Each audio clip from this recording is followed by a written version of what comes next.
Hello, I'm Eagle Gardens 1 on Instagram, and this is fucking talking shit with Eagle, episode 773.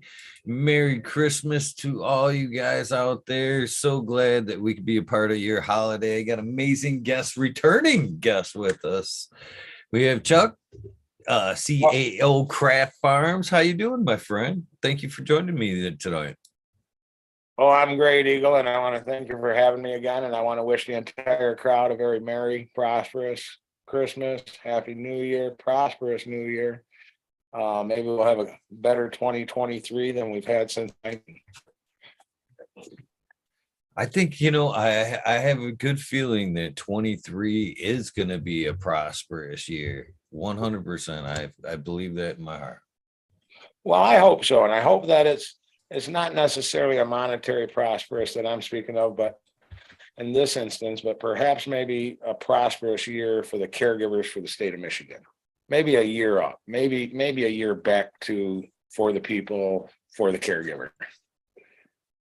Right on. In fact, we had talked a little bit earlier, the phrase you left me with is kind of stuck with my head. And I kind of thought to myself, what a great wake up phrase.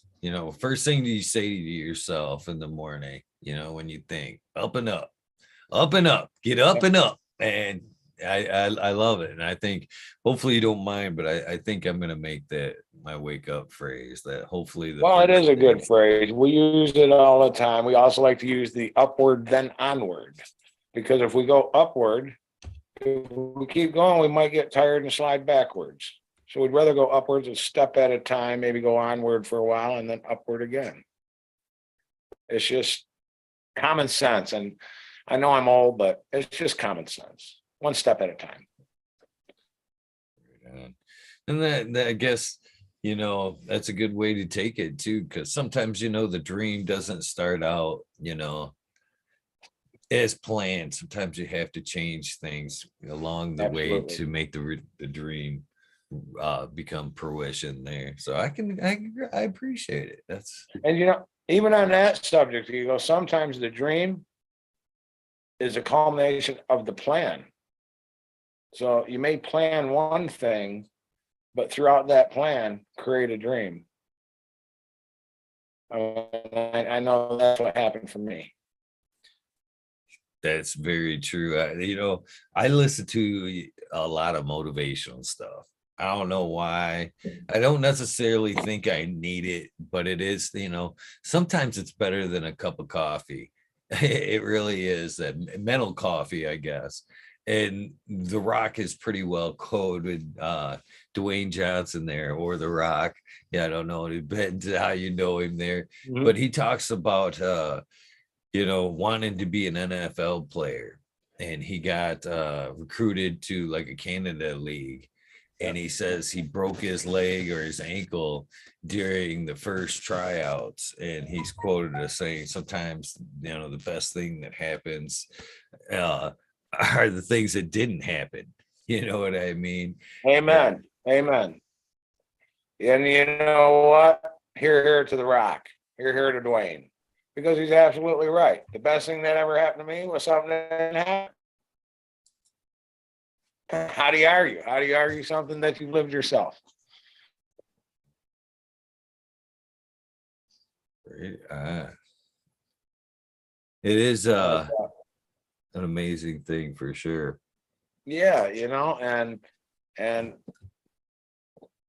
a good friend of mine in the past, when you mentioned motivational speakers, was a fellow by the name of Zig Ziglar. Yeah. I don't know if you ever heard of him. Oh, yeah. He's an old motivational speaker. And he wrote a book, Think and Grow Rich, many other things. But I don't know why this is coming to mind, a motivational speaker, but something that has always stuck to me, and I use it in my mind a lot, and it's just such a simple little saying he used to use to kind of add levity to his crowds. He talk about cottage cheese, and he'd ask people, he says, cottage cheese is fattening, he'd tell them. Now, this is back, of course, before all the PR days. And then he'd get someone, well, what do you mean? It's healthy. It's everywhere I go, heavy people are eating it. And when I think about that nowadays, Eagle, what I used to say, I think of caregivers as being viewed as Zig Ziglar's old view of cottage cheese. I think we are being viewed as unhealthy because, as he used with cottage cheese, everywhere he goes, he sees larger people eating it, heavier people. Well, what he meant by that was, it's a diet food. People are doing it to try to help with their weight and their management and their health and their life and their lifestyle of their family and their friends. And I think that that's what happened with cannabis on the medical side. I think that since rec has come into the state of Michigan, so hot and so heavy, and the way, and again, I'm not anti-state, so, we don't need black cars. But the way the state had allowed all the big money corporates to come in, instead of keeping it to in-state residents and or businesses, if you had the money, you was in the game. I think that caregivers are now being looked at fattening to the system, and they need to be cut out of the equation. And I think with that, I don't think it's quite that time for the government yet, because I'm a firm believer that no different than the CBD industry, there's a lot of mishype out there about the government patents. And what the government truly has a patent on are the CBDs in all reality, to break it down to its simplest form. And I believe what the government did, they allowed the private sector to spend the billions and billions of dollars and the headaches and the heartaches and the tears and the pain in order to bring that market and that product up to a viable product. And we touched on this on the last show, but I want to take it just a touch further, and not on CBD though. And when the government's ready, they have that patent. So when they're ready, they own everyone else's CBD. End story. The patent belongs to the United States federal government. Now, what I think is happening here with the caregivers is it's really no big deal, or no big difference. But it is a big deal. I think it's the same move. We've all heard this in the news cycles, trickle down. Okay, so and again, I don't want to get into conspiracies or anything, but let's think about this. What we know for a fact is the private sector built the CBD industry. Sooner or later, and I don't care what anyone says, the person that owns that patent is going to make a move. They're going to make a move. The question is when. It's not if, it's not how, because it's going to be legal. The move will be made. Now, when you get to medicinal marijuana and the values and the benefits of the medicines in the plant itself, because as we know, there's different medicines, different compounds for different reasons, for different purposes. And I think that where we're at on this, with this pressure that the caregivers are receiving, and this animosity, both from, and I'm just going to put it out there, both from our state, in regards to their willingness to sit down with a coalition and a group of caregivers and really, really listen and truly understand the problems that they've created, not us. We created the system. We created what's here today. They've created the problems with the bureaucracies and the red tape and the greed for the fee, for the money, for the 10% excise tax, on top of the 6% sales tax on that rack. I mean, that's 16%. So all these people think they're getting an $89 ounce. Well, add 16% to that, guys. You just went to 100. It's just really trickery in my mind. And I think that it's the same move. I think that when the medicine gets to the point.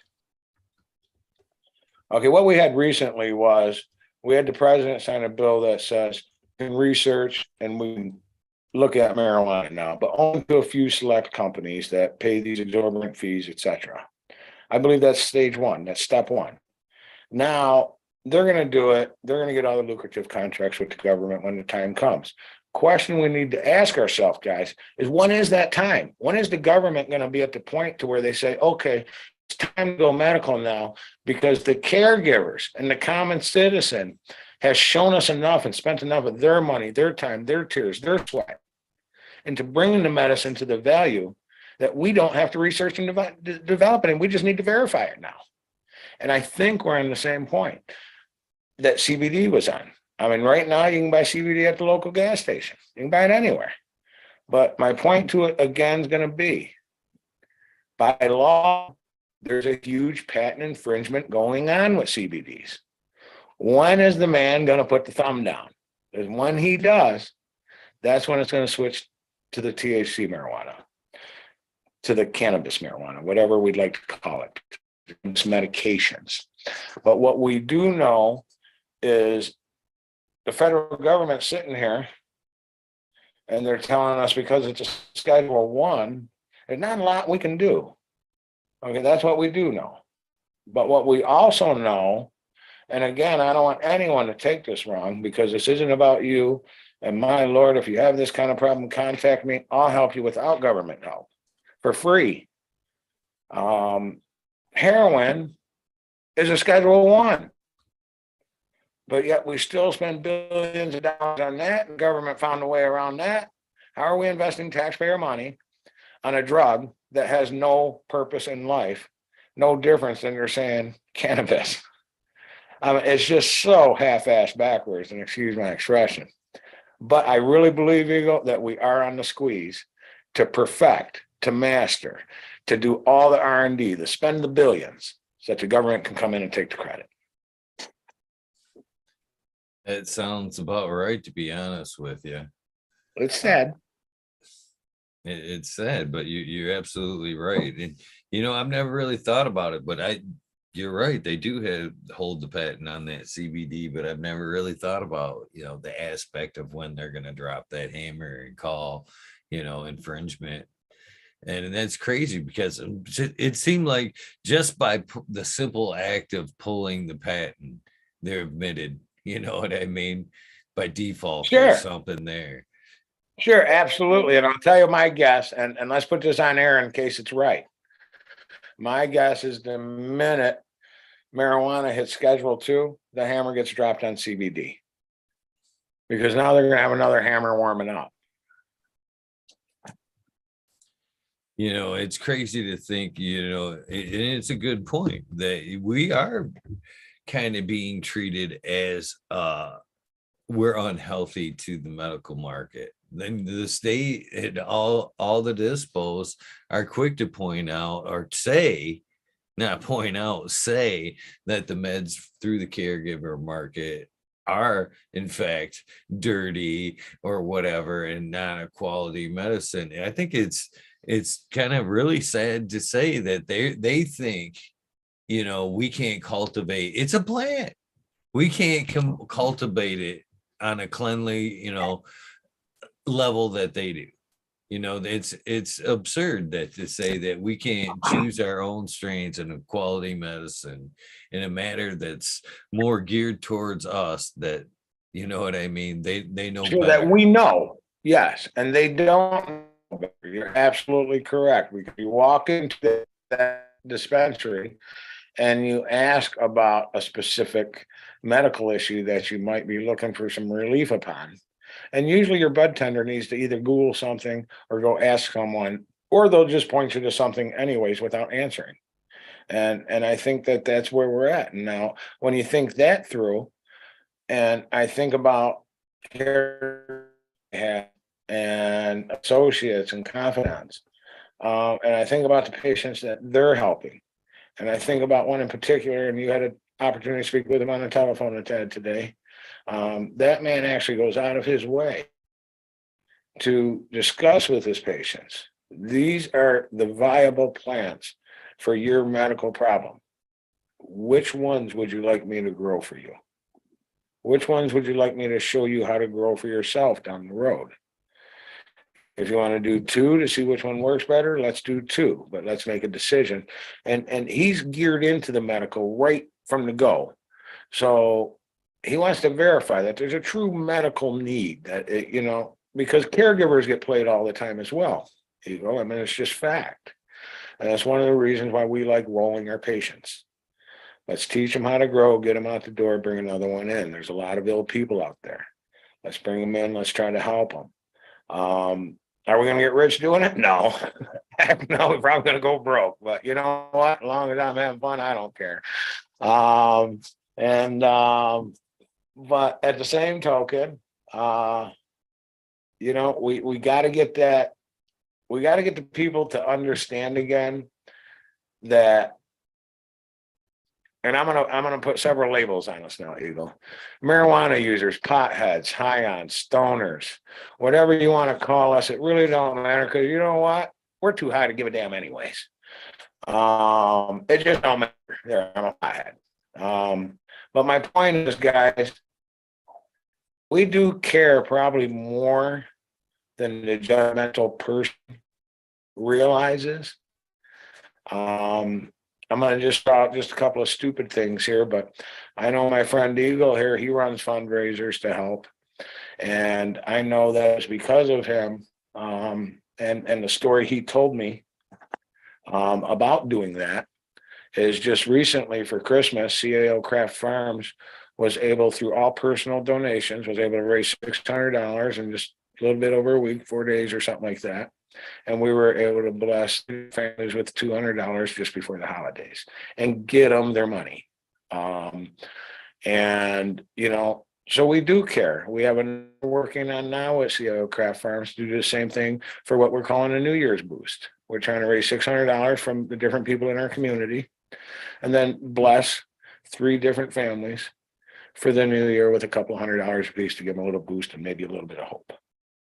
And I think that people really need to understand that we also care about bud tender. And don't get me wrong, I'm not bashing a bud tender. The bud tender needs to pay their bills too. However, I do know that we do a lot more research as caregivers and if we didn't, we'd take the wrath of it. I mean, if we were just growing pot, we wouldn't care. We'd placebo everyone, right? Sure, it's whatever you need, take it. I mean, what do you think's happening at these large corporate grows if they got 10,000 plants or something like that going? You really think that they're sitting there and they're, okay, this is for these conditions. This is for these conditions. This is for these conditions. You know, they're just not doing it. What they're doing is they're harvesting, they're growing by yield, they're harvesting, they're looking them up, they're writing them down somewhere, but they're flipping through the bud tender so damn fast. No one's studying them and knowing what they're for. So they're just selling pot. Now, that's a point I want to just touch on for a minute. If they're just selling pot and the caregivers are caregiving, who's the damn dope dealer? Who's the damn dope dealer? Good point. Good point. You know, it's just wrong. It's just in every aspect. You know, I was speaking with our friend Angel today, and she said something to me. And as we've been sitting here thinking, and I've been sputtering off, I think she's correct. You know, I originally told her I don't think that'll ever work. She said, well, I'd like to see the corporates and the caregivers work together for one common goal and need. You know, and I originally thought of the Beatles and a pipe dream, and you know, we all live in a yellow submarine and all that good shit. I thought, ain't no way that's going to work, you know, because there's too much greed. There's just too much greed. But could you imagine if it did work? Could you think about this one, Eagle? Here's the theory on the overages in Michigan. Forget the theory. Here's the bullshit we're allegedly being sold. We're being sold that there's major overages in Michigan, and the reason the overage is there, and we're hurting corporate, the caregivers are hurting the corporate because there's just too much pot.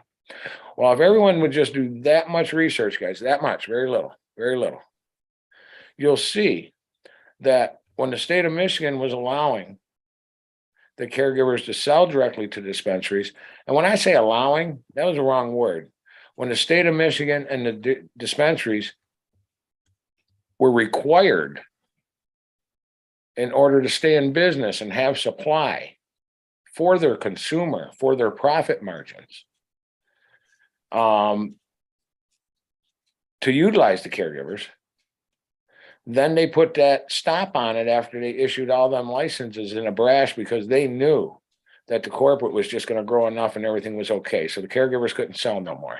So as we inch closer and closer to that date, oh my Lord, here comes a moratorium on that. We're going to give you another 90 days. Now, if we did just this much research, we'll find out why that 90 days was there, guys. It was there for twofold. First fold was all them licenses that they gave out. All of the people in Lansing didn't realize how long it takes to put a crop together. So you can put all the licenses out you want. You can have all them millions of dollars and talk and brag. But until the crop's grown, it's not done. So now they put this 90-day moratorium out. So, and that was a rush. That was almost like the gold rush. Caregivers were running their product in as fast as they can get it off the tree, almost without any burping or curing.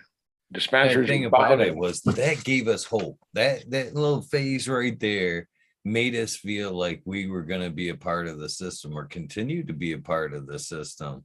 But like you're saying, as soon as it ran out, they were quick to just, okay, yeah, you guys go sit down. We got this. Well, yeah, but my point was during them 90 days they purchased, and there's one more thing to investigate, guys, next time you go to a dispo. Look at some of their products. Look at more than the one you're buying. Look at the dates on them. And what you're going to notice is you're going to find some year and a half old product. Now, I'm not bashing them. They need to sell it. And if you're willing to buy it, so be it. That's your choice. If you're looking to get high and don't understand the intrinsic value of the medication, hey, I was 20 years old once too. I wanted to get high. But look at the dates on the packages. That is the old caregiver weed that was produced a year and a half ago or dated a year and a half ago, whatever. So it's not that the caregivers flooded the market. It's that the state utilized the caregivers to supply the corporates who paid all the millions of dollars, who I'm sure the corporates had lobbyists, so that we can get that 90-day extension. And it was after that 90-day extension when they bought everything they could possibly buy. That's when we got kicked to the curb. Now, we knew we were getting kicked when they announced, prior to the 90-day extension, when they announced the initial deadline. But I know a lot of people that felt that that moratorium was because they were going to go back to the two sides working together. I mean, there was a large consensus among the caregivers believing, man, we got this moratorium, we got a chance. And it just didn't work out, guys. And the reason is they're scared. I hate to say this, but they're scared. I'm not calling anyone out, but here's what they're scared about. They spend these millions of dollars on equipment. They spend all this money to process, and they just can't put out the same quality. Because if they could put out the same quality, they would have never purchased all that caregiver marijuana that they're still selling today after remediation from sitting so long. They don't have the same love. I think Jeff touched on that. How does someone growing 10,000 plants or 3,000 plants or 2,000 plants give it the same attention as a micro grower 100 or less? It just can't be done, because you're bringing in paid help. You're bringing in too much paid help. You're not bringing in your one or two guys to help you. You're bringing in a whole crew that's there for the paycheck. So they don't care. As long as it's green and growing, they're happy, guys. They don't even care what strain it is. They just need their paycheck every week to pay their bills. Yeah, that's kind of sad. And, I want to like touch back to the overages thing. Mm-hmm. I guess maybe I know a lot of caregivers followed what I do, but I think I always did it ass backwards, to be honest with you, Chuck. I always worked with my patients, and you'll never find a patient of mine that won't tell you this is true. Every carded patient I sat down with and talk about their ailment, their needs, and in fact, I don't even like to talk to patient to patient to what they're getting. Right. It's almost private. It's in an unbiased scale. You know what I mean? Yeah, right. Because I work with you and your medical need. Now, say we've picked out the cultivars that work best for you. We've kind of worked on a harvest time that works best for you. And now monthly, I give flat out keyword here, give you, I love it.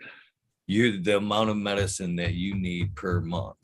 You know what I mean? I cover your base right off the top. Now I take those overages once everybody's covered, and that's what's, That's what's gifted over, or whatever we or have whatever to happens, say to pay the bills. Yeah. My patients don't pay for their medicine. I challenge, any medical facility out there to cover the patients first and then go for your overages. You know what I mean? Because Right. Go find some money when you're done. yeah, exactly. Go find a way to fill your refrigerator. Go find a way to pay your light bill now that you've done help that poor man over there and it cost you. Yeah, no, they don't understand. They don't understand what's happened to the caregiving situation. It's so darn expensive. That's how you know the caregivers have a passion and they love it. Because otherwise they wouldn't do it. Who wants to pay a $1,500, $2,000 a month light bill? Who really wants to do that? Who really wants to buy the pots? Who really wants to buy the tent? Who really wants to get the proper wiring done? But they do it. They do it because they know. It's not that they love it. They love what they do. They love what they do. They know it's helping people. Now, I'm going to just put it out there because you know me, I just put it out there, man. Are all caregivers the same? Absolutely not. But are all corporates the same either? Absolutely not. So we shouldn't even go there. But my point is there's greedier corporations, there's greedy caregivers, period. They're greedy people. That's just a fact of life. But however, majority of them, are not greedy. They want to help. I really believe, it's my belief that we lost somewhere in the neighborhood of 6,000 caregivers since rec. It's my belief that half of them were out because they were forced out. But it's also my belief, and I could be wrong, but I don't think so. I believe half of them were out because they were them greedy ones. And when the market crashed, they couldn't be so greedy any longer. So they found something else to do. And I really believe this. Am I right? I don't know, but 2 and 2 normally do make 4.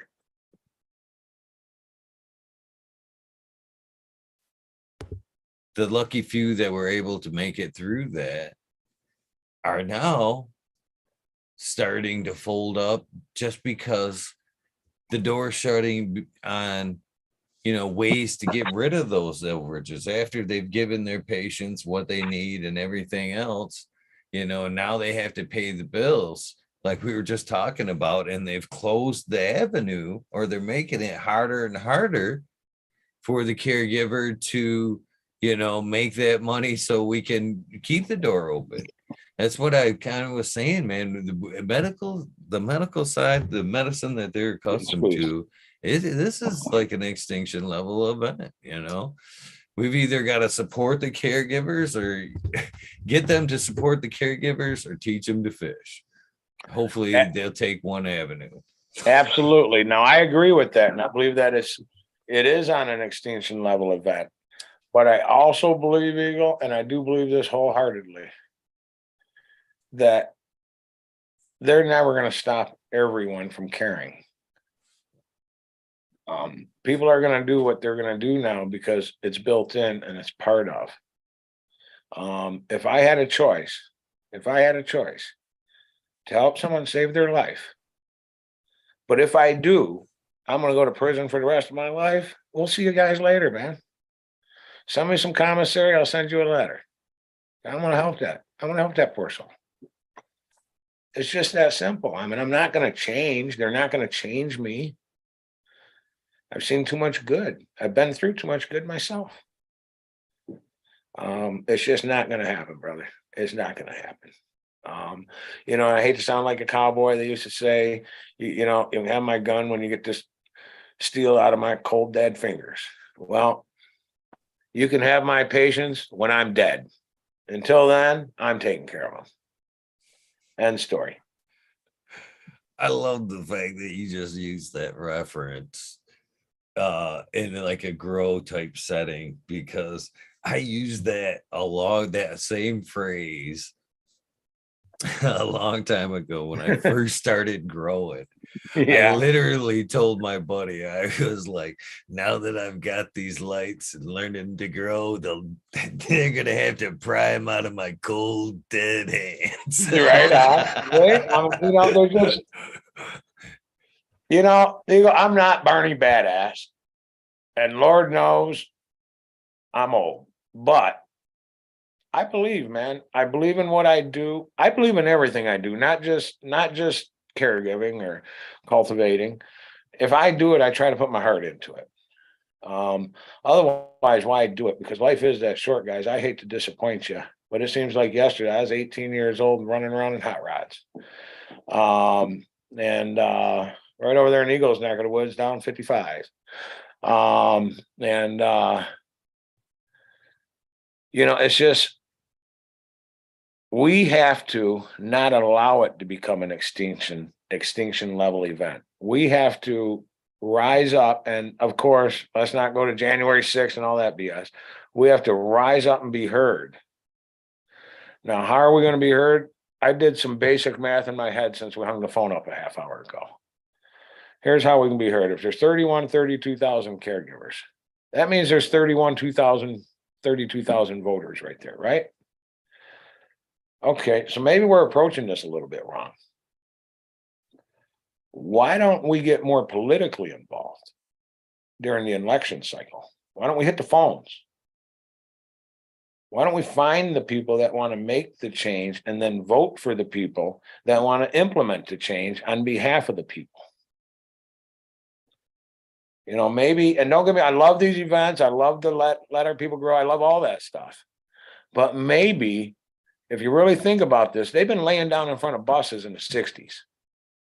Maybe the government is so accustomed to the people chirping that they just got deaf ears.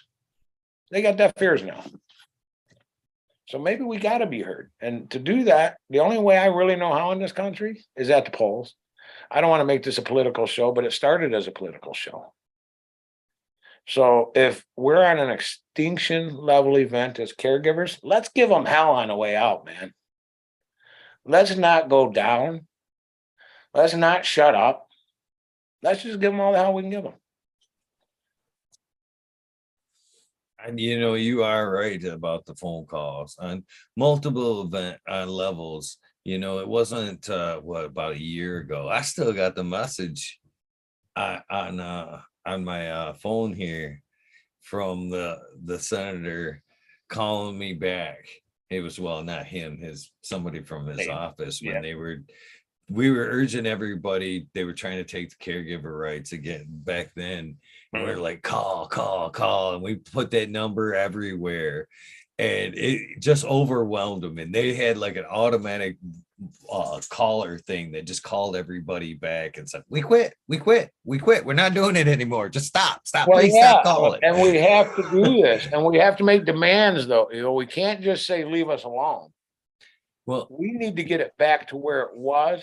And then, now think about this perfect world, and then the corporates can have their cut too, but it's after we're left the hell alone. You know, I honestly, I don't get me wrong, I'm with you, but I think it's, you know, we need to make the phone calls, but we need to put our own people out there. There's so many smart people in the Canada community, that we could have put forth our own candidates. You know what I mean? I just think some of the people that are the power that be have been there too long. Are you challenging me? No. I just think that some of them have been there too long, that, you know, they're more worried. And I was just talking about this the other night, to be honest with you. I'm afraid that a lot of the people that are in power right now are afraid because they're worried about career politics. You know what I mean? They're not worried about getting in one time and kicking ass and getting out if that you know what I mean, be the way of things. They're worried about the long run. And as long as cannabis is federally legal, that's limiting the plateau of which in their minds they can succeed to. You know what I Yes, mean? yes, yes. Yes, So I'm with you. they don't want to. That's a mark on their resume that, you know, it might work for them this time, but next election period, you know what I mean, that might work against them. So they're afraid.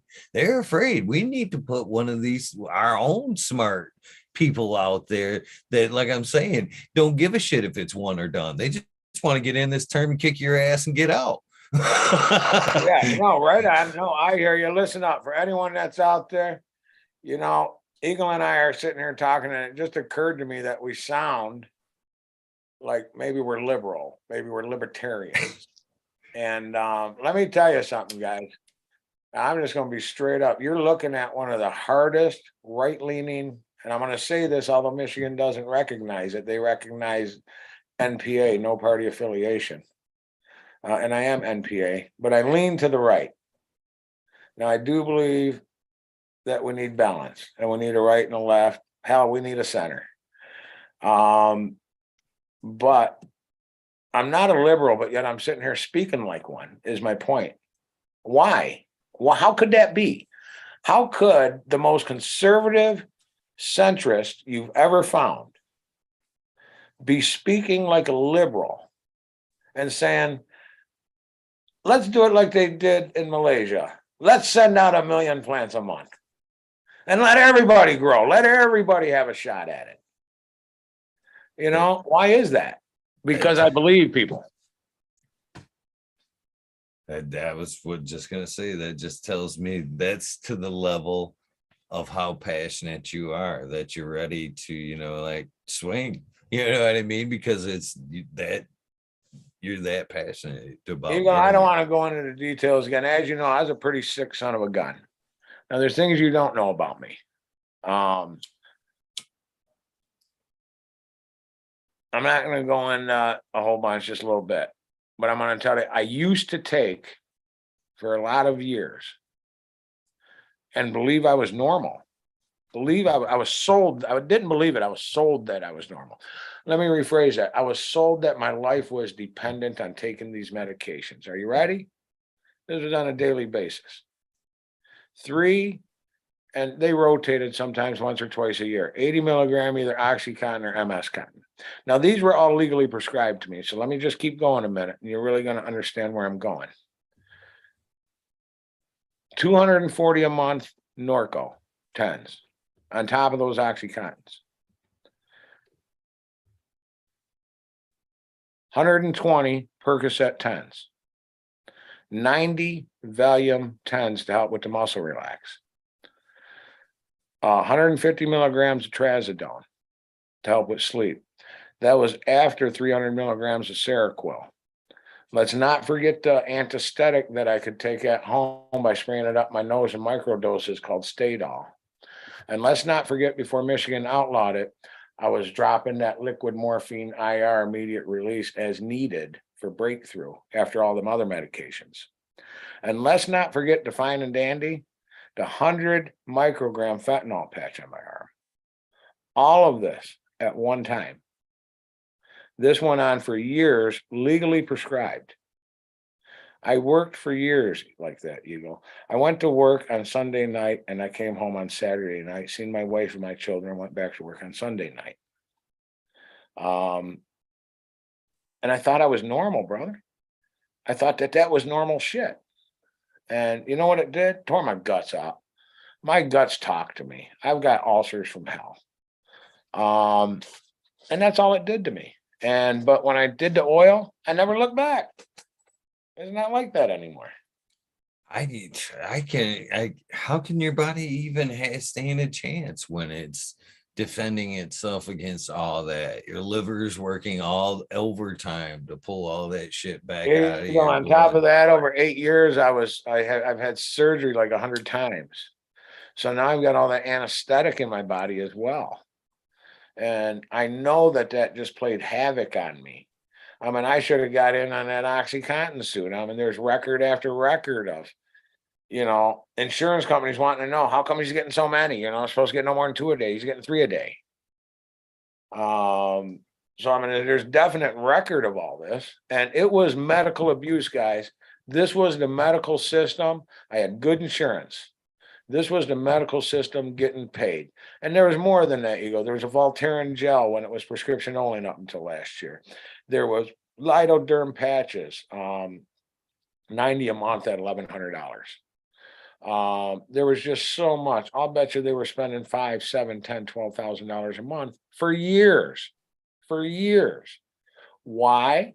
Because the insurance companies got the money for the politicians that make it okay. And I got to think to myself now, the state of Michigan made that liquid IR morphine illegal to even prescribe. Why is it not Schedule 1?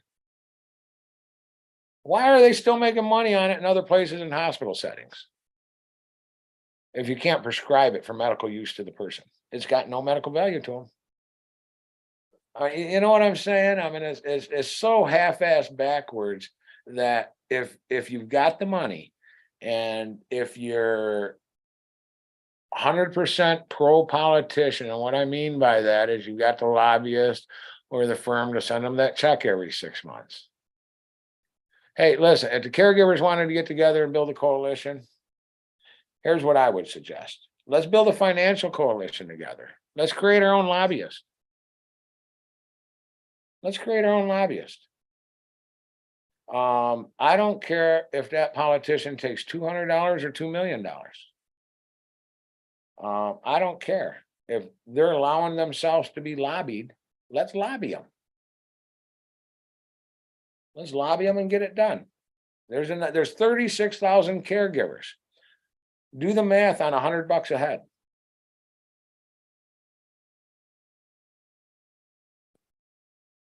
That's definitely some starting money right there. $3.6 million, you go just to throw at the politicians. One cycle. One cycle. $50 a head, 1.8 million. But sadly enough, you know what I mean?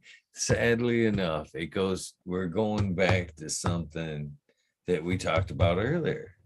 You know what I mean? It's greed. We have to throw money. We actually, and then again, I'm not saying it isn't worth the support. I'm just throwing. Yeah, I hear you. Throwing It's out about the that greed. it's ethically wrong. You know what I mean? It's right. But we Eagle, have if to we can feed get the one monster, get holdout. him to fight for us and shit. Here, just stay away, help us. Yeah, no, I mean, let's just get one holdout. You know, one holdout. Somebody in Lansing that's going to keep them there till 6 o'clock in the morning, voting no until they open their eyes. I just don't. I think at some point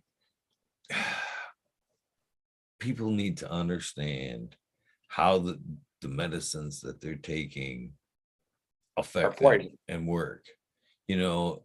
Cannabis is something that works with your body 100%.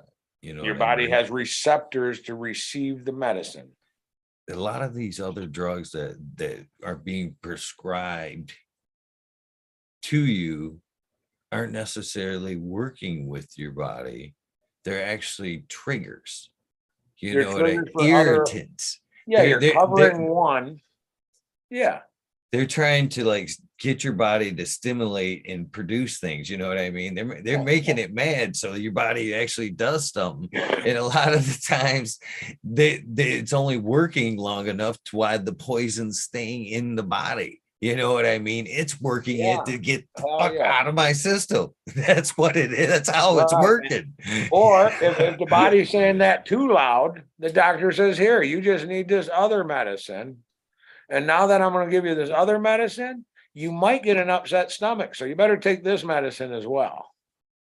And once again, what's that? Greed. I mean, I think about all these Oxycontins they've given me. And I got to tell you something. I'll guarantee you someone's made millions of dollars on me in that doctor's office. Because it is abnormal looking back. Again, hindsight being 2020, guys. But it's abnormal to get all. I have medical records. I took all those medications on a regular basis. I used to have to argue with the insurance company. They have medical records about the cost and the price because I was really sold. And here's what the doctors told me. Chuck, there's addiction and there's dependence. Unfortunately, with everything you've been through, you're going to be dependent on all of this stuff for the rest of your life. You're not addicted.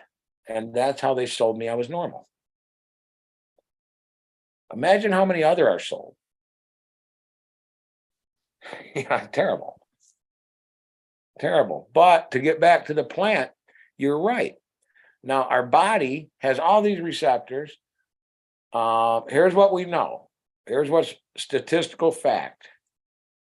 And unless this has changed in the last 3 months since I've looked at it, and I look at it once or twice a year, to date, as a direct result from consumption, no person has ever died. However, as a direct result from consumption, some kids have gotten into a car accident. Dumb things have happened. They didn't die from the marijuana. They died from their silly actions. I hate to use the term silly because life was lost, but that's what it was, because I got in a car accident being silly. I was young and dumb. I got in a car accident being silly. Anybody that said that? No, you were young and dumb down. We all were. And that's how we learn. And some of us, unfortunately, don't get that opportunity to learn. You know, that's just the way it is. But what I know is at this point and in this juncture of the fight, of the caregiver fight, there's two things going on that would help us tremendously. And that's why I just touched on the word young.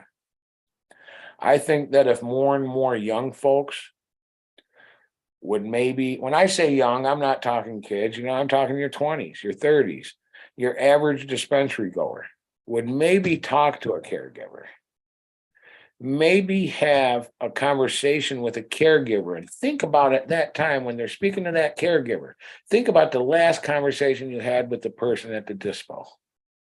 Compare the two conversations. Don't let the caregiver know why you're talking to them. Just do it. I beg you. I beg you to do it. Talk to a real caregiver and tell them about your conditions and why you utilize and what you need in your medication. And see the difference. See what happens, people, because ego here is absolutely, let me tell you something. I love this guy. He hit the nail on the head. He's all about caregivers, guys.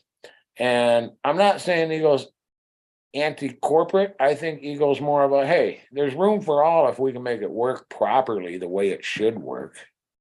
And I know that's how I feel as well. And that's how I know another one of my people here I spoke to feels is there's enough room for everything to work. We should just get out of each other's ways and start working together. And there really, really is, because ego, here's what I know. Out of the group of people that, and I'm not talking just our patients here, out of the group of people that I know that utilize cannabis, everyone, first of all, everyone I know that utilizes cannabis, everyone, medical purpose, whether it's a patient or not. I don't think I know people anymore. I'm not 20 anymore. I don't think I know people anymore that just want to smoke to get high.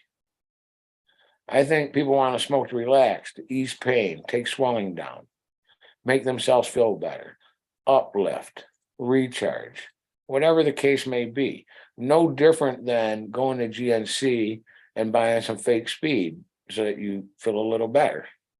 Okay, no different. But I think that if people would just do that, just talk to a caregiver, don't talk at them, talk to them, ask them if they can help you, how they can help, ask them how they can help you. Think about that question. You're a caregiver. Here's my problem. How can we keep this in confidence? Can you assure me of that? And how can you help me? And then think about when you're going into the dispensaries, are they helping you or are they pointing you to products? What are they doing?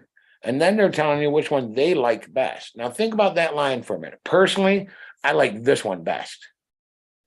Okay, but if you're there for a medical problem, I mean, this kills me. What the hell do I care what they like best? I'm not there for what they like best.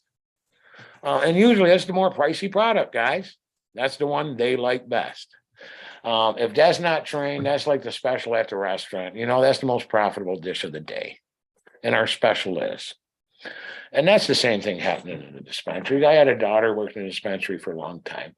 Not a long time, long enough till she realized it was a racket. And she got out, quote unquote, because it was a racket. And she didn't want anything more to do with it. And guys, I'm just telling you, this man right here, he got the nail so hard on the head that extinction level event is taking place in the state of Michigan right now against the people's vote. Against the people's vote. What are we going to do about it? That's the questions we need to ask ourselves. Eagle and I can talk until we're blue in the face. We need involvement. We need more people in. We need the word spread. Grow. Let's grow. That used to be my saying. Let's grow. The more we grow, guys, imagine this. Imagine if everybody just grew. I mean, wouldn't it be more like they'd be scratching their head? What the hell are we going to do now? Almost like the political call day, we give up. Imagine if everyone just grew for a minute. They'd have to give up. They'd have to pass some legislation. So, but think about this even further. And I know this might be fantasy, some more Beatles stuff from the 60s, early 70s, but think about if we even got the naysayers to grow. And even if they didn't partake, but they seen the beauty of the plant and they seen how gorgeous it can grow.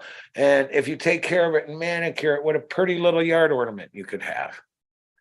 You know, I mean, there's just so much more to it now. And Eagle, that sounds silly. That sounds almost feminine. But think about that for a minute. Just really think about it. Think about the naysayer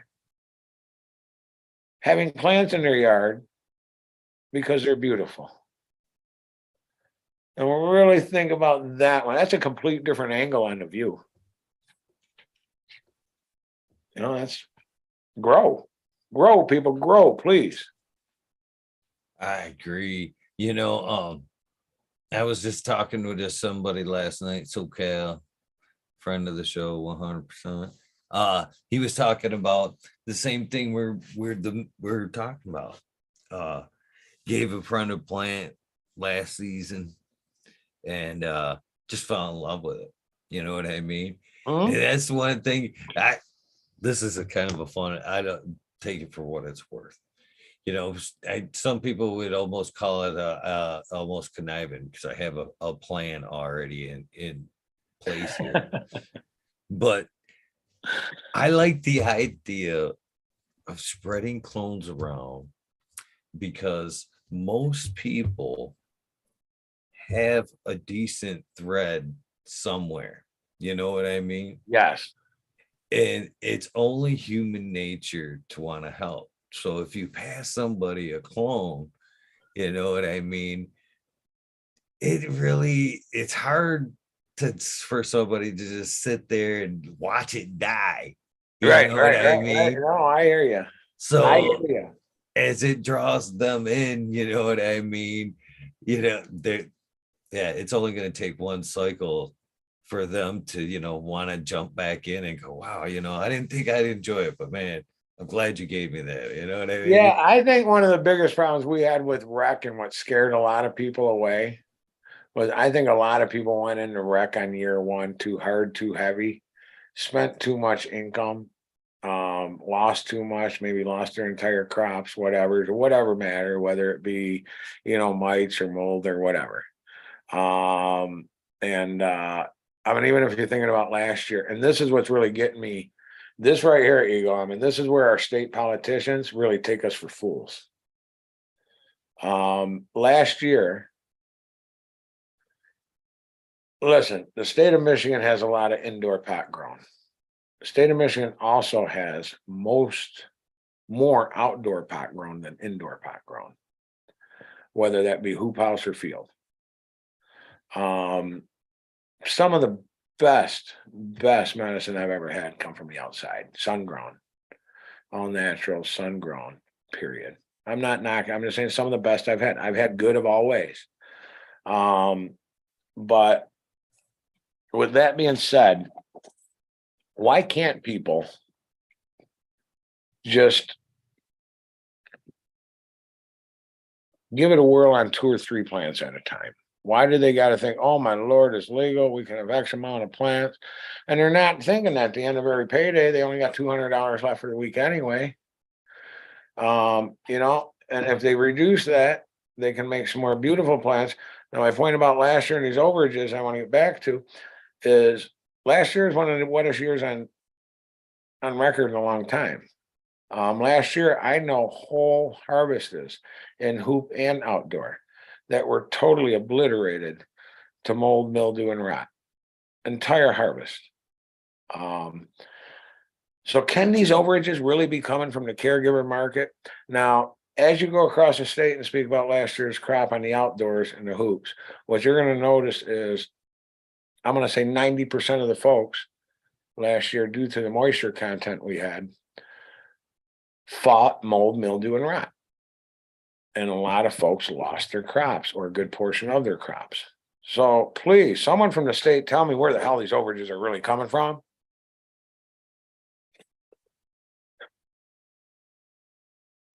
I'll be happy to explain that right now. We were talking a little bit of math there earlier. You Yeah, were saying like what, 31,000 roughly yeah, caregivers? Okay. yeah. Yeah. How many people in the state of Michigan? I'm not even sure that Roughly number. 10 million. So 10 million. Okay, you take 10 million people with the ability to grow and put 12 plants in every one of those people's hands, and would ask yourself now where the overages came from, because that's what happened. No, we'd be asking ourselves where did the dispensaries go? Because that's, in my opinion, that's the overages come from, was the recreational, everybody can have 12 plants. That's when I seen the influx, because not only were the people that were using cannabis, the households that were using cannabis, Yeah, moneymakers out there. growing, yeah, they also utilize their grandpas and uncles and aunts that had houses and didn't fucking smoke. Like, hey, can I have, you know what I mean? People put Yeah, plants in where, and that's yeah, yeah. that's okay. Now where's the overages coming again? Well, I mean, it's crazy that we even have a conversation where the actual overages of the black Well, market's but being fed from. well, you see, you said overage is black market. I disagree. I got to disagree with that, Eagle. I go to these events. I've been to these events. No, the black market's not pulling up with the cube van. They're not the guys pulling up with the filled up cube van. So I have to disagree wholeheartedly, because at the same time, when we run your numbers, which is great, be 36 million plants. You spoke with Jeff today. Jeff helped, even though he's anti, he's got to pay his bills.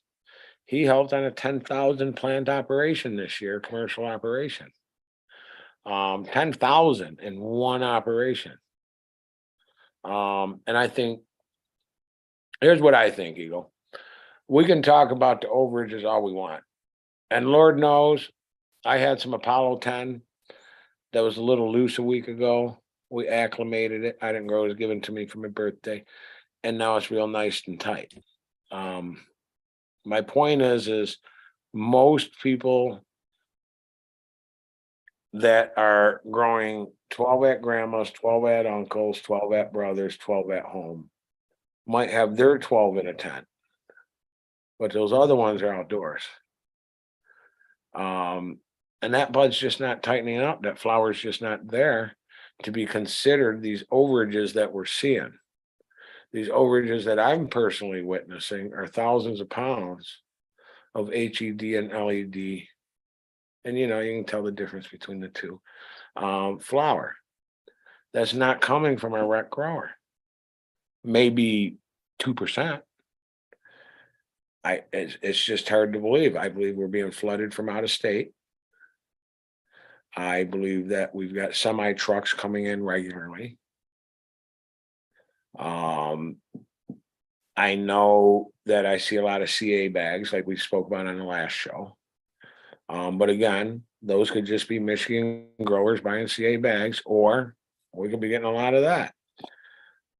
There's a lot of marijuana grown in this entire nation, and this is something that the states need to take into consideration.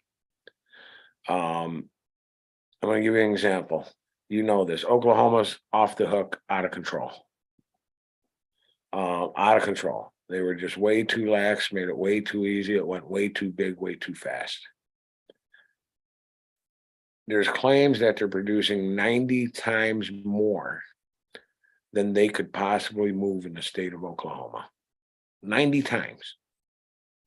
Now, if they're really producing 90 times more medicine than they can get rid of, where's it going?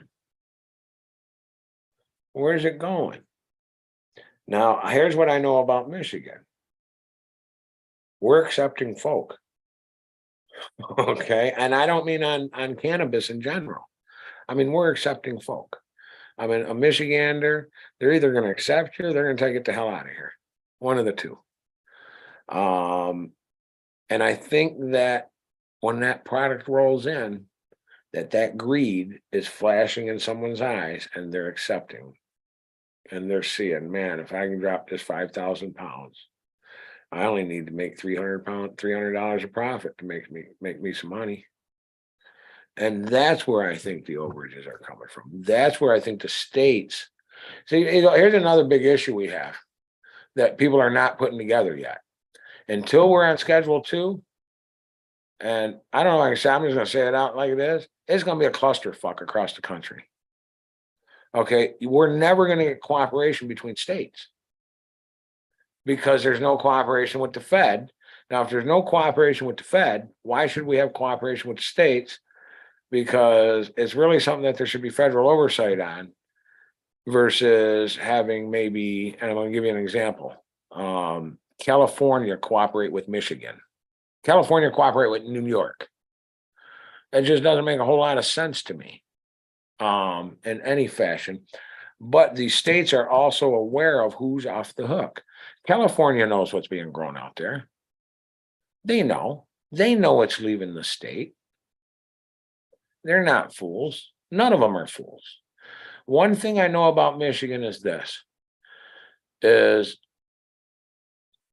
most, not all, most caregivers I know want to grow in a hoop or outdoors. A few micros want to grow indoors that I personally know.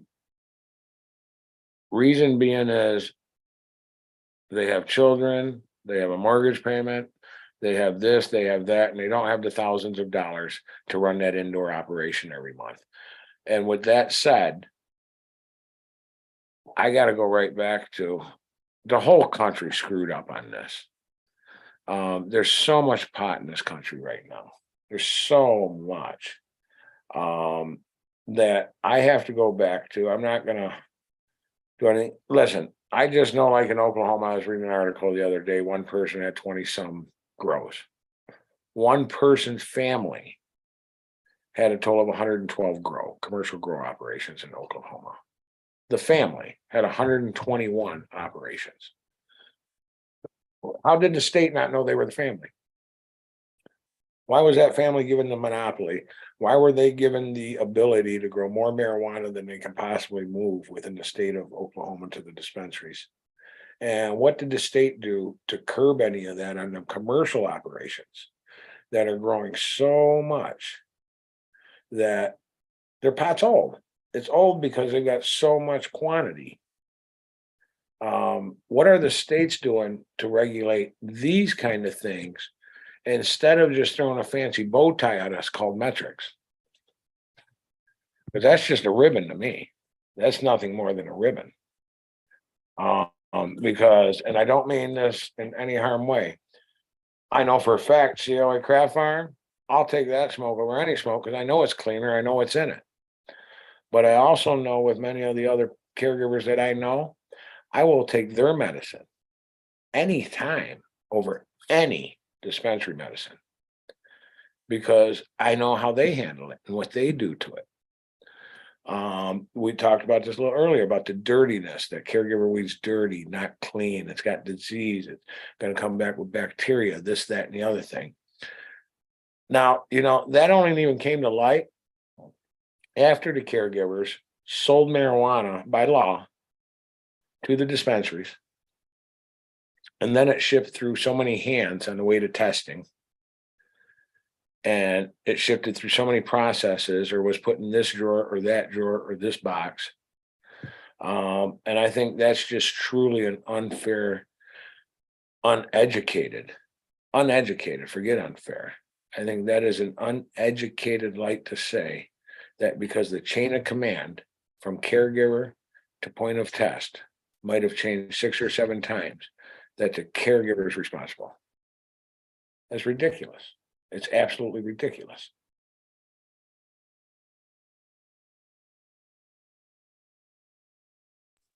I almost think that the legal grow has put forth more dirty cannabis than the caregivers ever could have put forth. No doubt. No doubt. No doubt that cropping and remediating immediately, harvest to remediation to then debucking. There's the story. You cut the stalk, dip it in the chemicals, do your thing, cut your flowers. There's your story on cleanliness. I almost think that we talked about lobbying earlier. I have to almost think that some of those medical grows almost lobbied for recreational cannabis, so they would have to jump through less hoops to get that dirty weed through. Well, I almost agree. But what I think is happening is this. I think that, yeah, it's dirty weed, but it by a very minimal margin passes the test. And when I say minimal, I mean the hair. It passes the test. And that's what they're going with. Like I said, I know for a fact, someone with a dispensary bag the other day, the date on it was 18 months back. 18 months ago. So those flowers have been in they weren't just in that bag.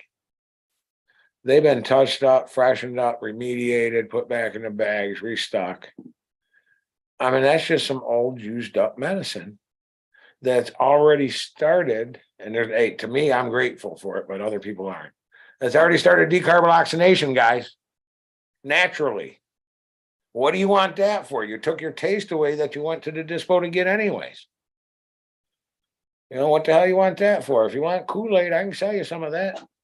I got Kool-Aid, guys, and I'm not trying to insult nobody here. It's medicine. Let's get on the point. This is medicine. Remember your mama used to say, take your medicine. It's not going to taste good, but you need it. It's medicine. It don't need to taste like Starburst fruit chews. It don't need to taste like cotton candy. There's a good one for you. Cotton candy. That's a strain that always got to me. Cotton candy. Someone tell me where the hell the medicine sound is even in that. Cotton candy. I mean, that's the stuff I didn't even like as a child. As medicine, guys, is where I'm going. And if everyone would just look at it as medicine, I think more people would grow it. I think more mothers would encourage that it be grown by, and I'll give you an example, by maybe their son with eczema. Because their son with eczema can create a wonderful topical ointment that can help his eczema. And I think that until there is a front page story, and I mean a front page, I'm not talking a local, I'm not talking a Chuck. I'm talking about when the man, whoever the man may be, comes out and says, marijuana is medicine. Signed by Dr. Anthony Fauci. Of course, I'm being metaphorical there. But when that man comes out, that type of man, that's when it's going to be looked at as a medicine, because there's been 87 years, 88 years, 86 years that has been madness. That's not going to change overnight. It's not going to change in 10 or 12. It's been 88 years it's been drilled in, Eagle. But Mike. No, my bad. I said, I'm scared of Dr. X. Dr. X is the guy that was trying to poison me before. Absolutely. But that's what I'm saying. Not necessarily him, just someone that the people will accept as the authority. You ready for this one? Versus the success oils or the success stories that are out there on maybe saving lives with cannabis oil. You know, the greatest part with these sites, those people will talk to you. You'll get their phone number. Guys, I'm going to say it again. We're nice folk. They'll send you the medical records. If you're skeptical, as a rule, I will. It's medicine. What are we doing and why are we doing it? This is where my mind just goes in a circle. It just goes in a circle. I think we touched on it last show. I go buy myself a fifth of booze, get hammered, get in my car, go crack up a tree, kill myself, and it's okay. It's just a statistic. You know, it's just a stat on a piece of paper. But I can't sit at home and take myself a little bit of oil and maybe have a good night's sleep because I've had so many surgeries that I can't even lie down at night, and I haven't lied down at night in 13 years. You know, why can't I do that? Why do I got to get me a fifth to do that? I want to rewind back a little bit about something you said earlier. Getting the young involved. Yeah. I agree. You know, they're the next generation, you know, of fighters. And because they're not getting the message of the medicine, they're getting the glamorized recreational side. They're seeing it in the videos, they're seeing big puffs of clouds, they're just seeing dabs for, like you said, 1,000, 10,000 hits, while the people that are, you know, trying to get the message out can't even get 1 or 2 views. And it's time that we need to wake them up that it isn't just, you know, a party type thing, because that's what they're being trained to think right now. And I almost think that's what some of the purpose of, you know, as I said, I was a little bit maniacal earlier about giving them that plant. These guys that are running big cannabis are maniacal like that too. They're like, man, if we just make it legal right now, target the young, man, with you pharmaceutical guys will be all right, man. We could just keep rolling. We'll just erase everything. You know what I mean? Hit the young, hit the young. That's what they do with politics. We'll get rid of those caregivers that want to push it as a medicine. So you big farm, you're going to be okay here. Let us get rid of them. Some government help. And we don't have enough money, big farm. You help us with the government to get that help. Let us get rid of them caregivers. Because that way you're still okay and we're still raking the billions. Agreed. Agreed. Hello. You know, let me ask something. If money only gets us to the end of life, really, it's means to the ends, man. That's all it is. It's a means to the end. Where the hell did greed ever come from?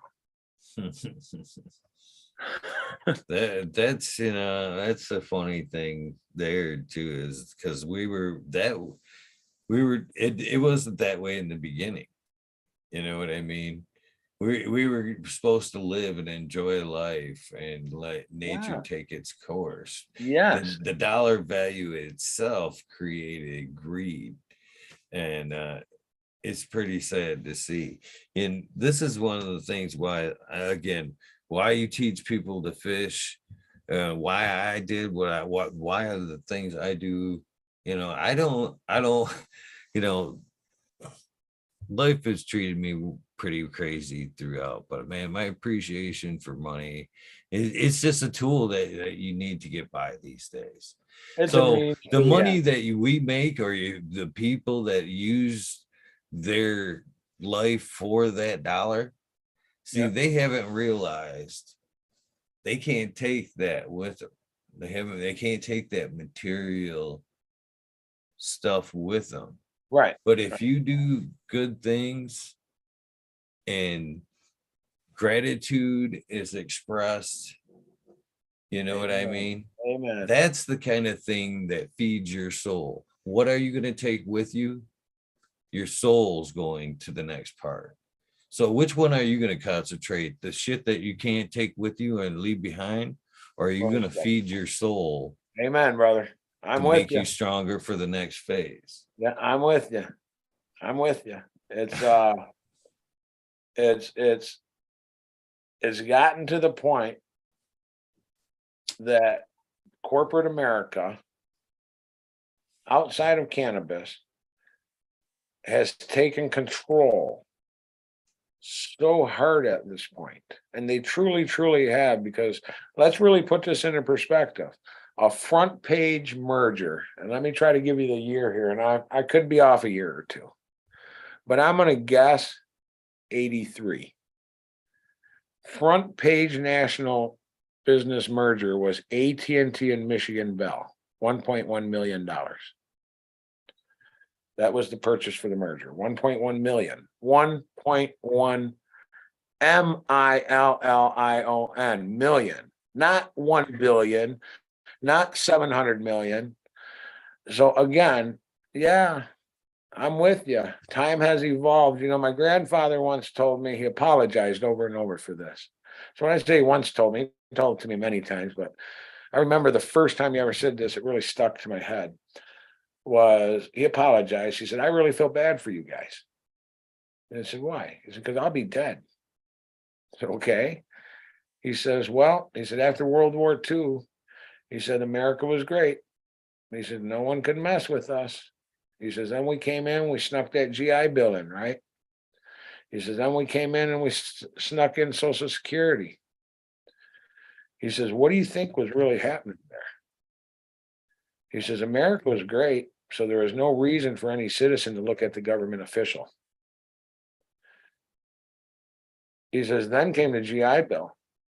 He says, America was great because they're taking care of their GIs. They all got a nice home now. And then came Social Security. Oh, America rocks. And he said, I'm sorry, we closed our eyes, pal. He says, you're going to have to deal with the mess we created for you. And that's really the whole gist of it, is the government has gotten to become such a monstrosity now. To get their attention takes numbers, whether it's financial, whether it's votes, whether it's whatever it may be. We need the numbers to get the attention. And that's what we need, because again, we got to go back here to, what was it, 63% Eagle? Was that the number back in 08? 63% majority. So, Yeah. Also, yeah. Yeah, and now I believe we're close to 72 nationally or something like that. Listen, it's a really easy numbers game. I think that the problem's real simple. It's the coalition. It's the coalition that needs to come together to be formed to build these numbers to become a force to be reckoned with. Because until we do that, we're pushable. We're pushable. Will we give? Nah. But we are pushable. And will they push? Yeah. Yeah. So again, I mean, we'll go back to them numbers we were talking about earlier. There's 31,000 caregivers, and every caregiver's got 2 voting friends who has 2 voting friends who has 2 voting friends. We got the numbers. We just got to get the message out. Numbers are there.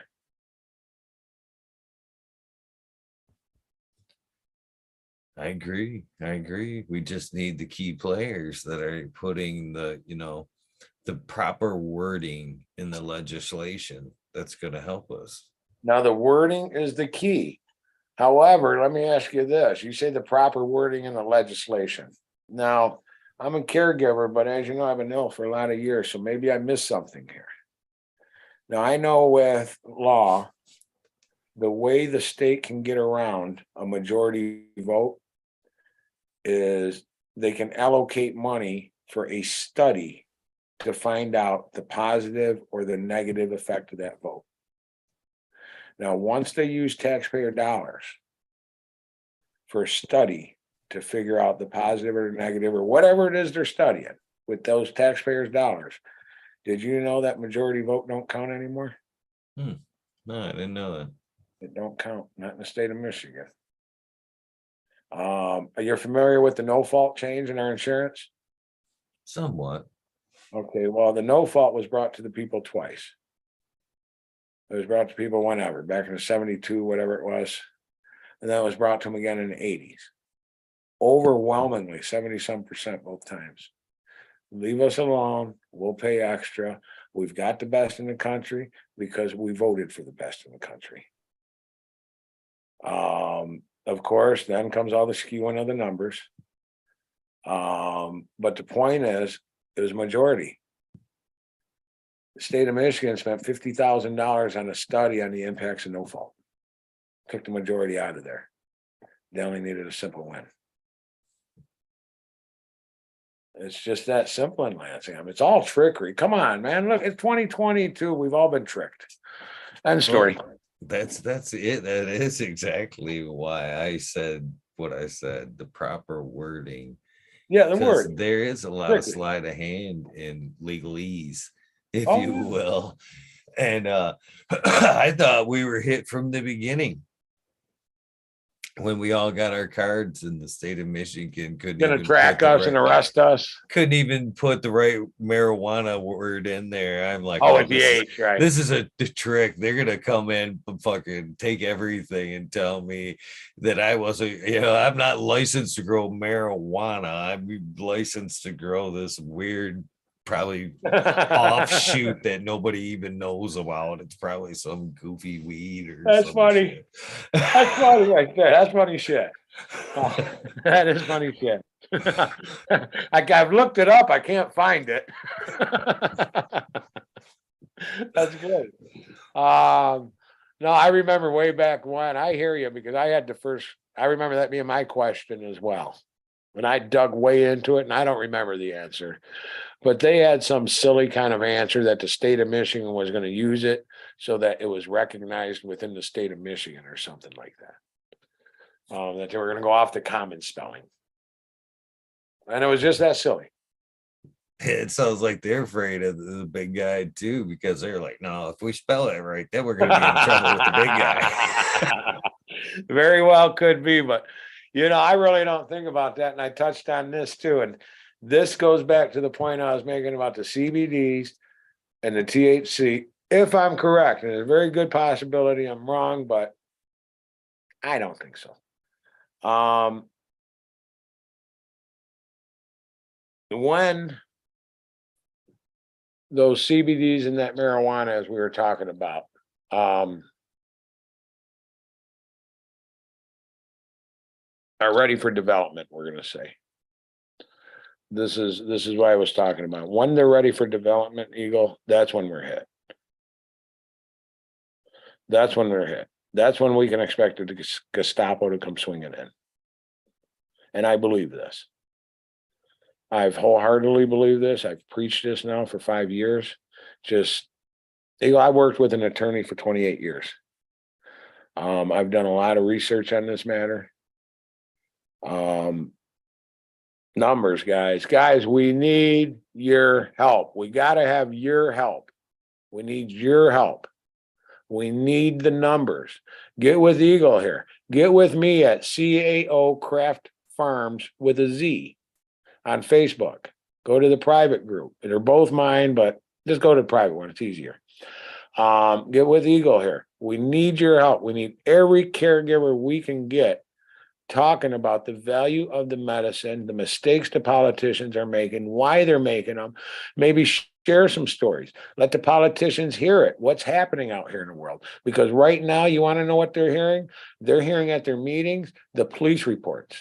They're hearing at their meetings about the 18-year-olds getting pulled over high. They're hearing about their meetings about the drug bust that happened at that illegal, once again, not caregiver, illegal grow operation. That's what our politicians are hearing about. These are the things they're acting upon. They're not hearing the good stories. They are not hearing about the person that beat cancer. They're thinking it's all myth. Now, they're thinking it's myth only for one reason, Eagle, and the writings that are all right out there right now. The federal government's already acknowledged it, why they're thinking it's myth. They're thinking it's myth because it's not federally regulated to be studied. Now, because it's not regulated, the feds can't prove it, therefore it can't be correct. End story. That is it. Look it up. That's what they're telling us. As clear as day. Now, if they can't regulate it and they can't approve it, we can't believe it. To me, that goes back to 1774 or so, maybe 1775. What do you mean? You mean our government has no faith in their people? Our government gave up on us? They can't believe us? Not bullshit. And why the hell do we believe them? And it's just really that simple. And right now, what we need, guys, are so much help. We need so much help from every caregiver in this state, every caregiver in every state. I don't care. But we need so much help because you know what? If it's happening in Michigan and you guys are just now going legal, don't think it won't happen there as it's happened in other states. It's going to happen because, again, at the end of the day, it's all about one thing only. And it's right here, guys. Now, this is a special one, has an autograph on it that I promised to give back the day I died. I promised my wife to give back. But it comes to one thing, guys. Right there. Greed, the dollar. So how do we beat the dollar? We beat the dollar by threatening the dollar. How do we threaten the dollar? We threaten their paycheck. How do we threaten their paycheck? By the numbers at the polls. Okay, because at the end of the day, that lobbyist that's lobbying them, he's not going to lobby them if they're voted out. They don't get that lobby money. It goes to someone else. Numbers, guys, numbers. That's what I can say, numbers. We got them, Eagle. I know we got them. I know we can fire up. Guys, come on, let's get fired up. Let's get this done. I mean, come on, it's 2022. 2022, we got Mars sending pictures back. It's 2022. Put that in the can. This plan's for 23. Well, for 23, I've been by the way, everyone, I got to tell you, I missed it, and I'm so sorry. I got so caught up. Merry Christmas. Merry Christmas. It's Christmas Day. Guys, listen. There's a reason Eagle's on here on Christmas Eve. There's a reason I'm on here on Christmas Eve. Could we be with our families? Absolutely. Do we want to be? Sure. Who don't? But you know what? We've got a message to pass. And let's grow. Let's get the word out. As we talk about cannabis as a medicine, I've been listening to this here book right here, which is Cannabis for Chronic Pain. Yeah. Great book. If you guys have any questions that cannabis has, any medicinal value, that's a good listen right there. Good read, 100% both ways. I guarantee you'll identify some way, shape, or form, some shit that's going on with your body. Coffee right here. That cannabis. I'm still here. Go just grab me a coffee. I don't have them conveniences like you. Right on. That cannabis will 100% help you in one way, shape, or form, and it'll offer you better ideas to use cannabis as a medicine as well, not necessarily ingesting, from dabs, smoking, or edibles, helping you different ways of like juicing and stuff like that. It definitely opened my eyes up to some mistakes I was making in my consumption, 100%. Well, Eagle, what we got to do is this. We got to talk to people. We got to get people out there. And I probably can't commit to this until February, but I, for one, I'm probably closer to March, April, knowing how it's going to kick off. I, for one, would have no problem making 500 to 1,000 calls a week to both voters and politicians. And I think if I can do that, guys, listen to me. He was just telling you about a book, and I want to use this on me making phone calls to politicians and caregivers. He just showed a book about cannabis for your chronic pain. Guys, I really can't speak about that enough, and I'm being truthful with you. I've really had that many surgeries. I've really taken that many pain pills. I've really been that busted up. We're not going to go into the gist of it. I really take 15 grams of canna oil a day as my maintenance dose, 15 grams of the purest and most perfect we can possibly make here. But you know what? I'm healthy. I'm alive. I'm here with Eagle. And what can we say? You know, it's medicine. That's what we can say. It's proven medicine.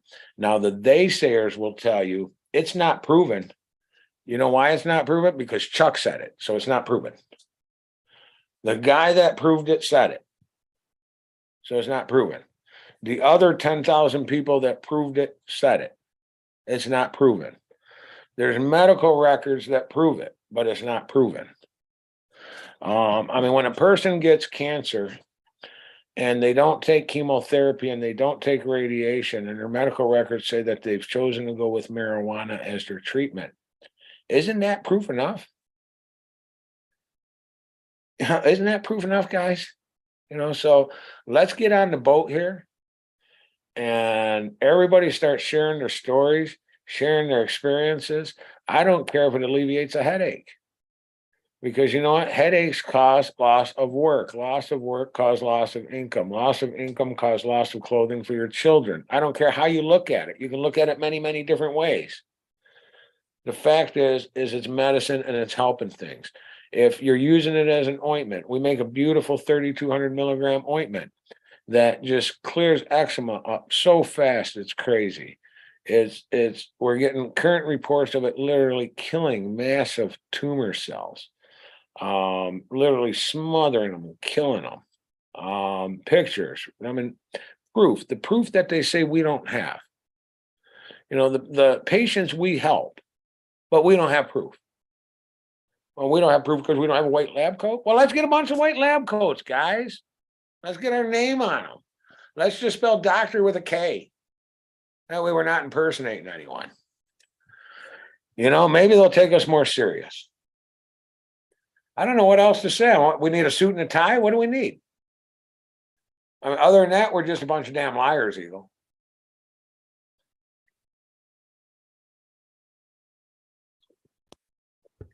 It's sad that they've put us in a position where we're back into defensive mode instead of. Yeah. And I refuse to go there, man. I mean, I'll fight, but I'm going to fight on the offense, not the defense. Why? Guys, and again, I know you all think I'm a crazy son of a bitch, and I probably am, but it's probably a lunatic you're looking for. Yeah. I'll fight because it works. I'll fight. You know, there's the old song, fight for the right to party. How about fighting for the right to live? We got fists, we got feet. Let's kick, let's scream, let's fight. Metaphorically speaking, I mean, it's our life we're fighting for. We're not asking. Here's what we're not asking for, guys. We're not asking for a tax deduction to make this medicine. Really put this through your head for a minute. And where can our problems be coming from? We're not asking for state handouts to supplement us to make this medicine. We're not asking for a state recognition of making the best medicine amongst all the growers in the state. So we're really seeking nothing. And that should really start to sink in, because when you get to these dispensaries with these showcases and you get in there and you get dazzled with all the flashing lights, what are they in it for? Why would they have all that stuff going on? You know, and again, I'm a conservative, so I'm pro-capitalism. God bless them dispensaries making money, but not on my back, not on my patients, not on their health, not on my health. If there's a market for them, hit it. But don't push out the caring caregivers. By doing that, you're only going to separate and disenfranchise your voting base, politicians. That's all you're going to do. Because again, I'll guarantee you, and you know what? Forget guarantee it. I'm willing to put $1,000 on it. Any politician in Lansing wants to take me up on this. You all know somebody that uses the medicine. Every one of you, all the way down to Gretchen. And I will donate $1,000 to the first person that can prove to me beyond any doubt that they don't. Give me your genealogy report, family tree, whatever it takes.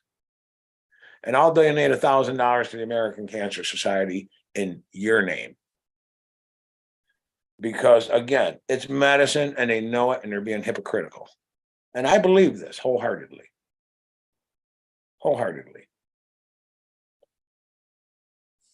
You know, it's funny. We spoke of sons and daughters earlier, Mhm. and I look back at it's another coincidental thing. This 73, your episode was six, last one was 63, Yeah, 3 both yeah, of them in there. And I was wearing a sons and daughters shirt during sure. that Yeah, yeah, I episode. I remember. don't know if you caught that or not. Yeah, now that you say that, I do recall. Yeah. Yeah, that's something else. Yeah, guys, listen, I'm not going to give any too much out, but Ego's going to be having a real special guest sometime real soon that you're going to want to hear. His name's Jeff. I'm just going to say that so that no one sends anything innocently, unintentionally. But you're really, really going to want to hear this man talk. He's a real special man to me. He's intelligent, he's bright, he's smart, he gets it, he knows what it's about, and he's doing it. And he's fighting the system just like every one of us. And the difference is, guys, he's being very proactive. Um, he's going to the municipalities and speaking. He's speaking up about why he utilizes, why his patients utilize.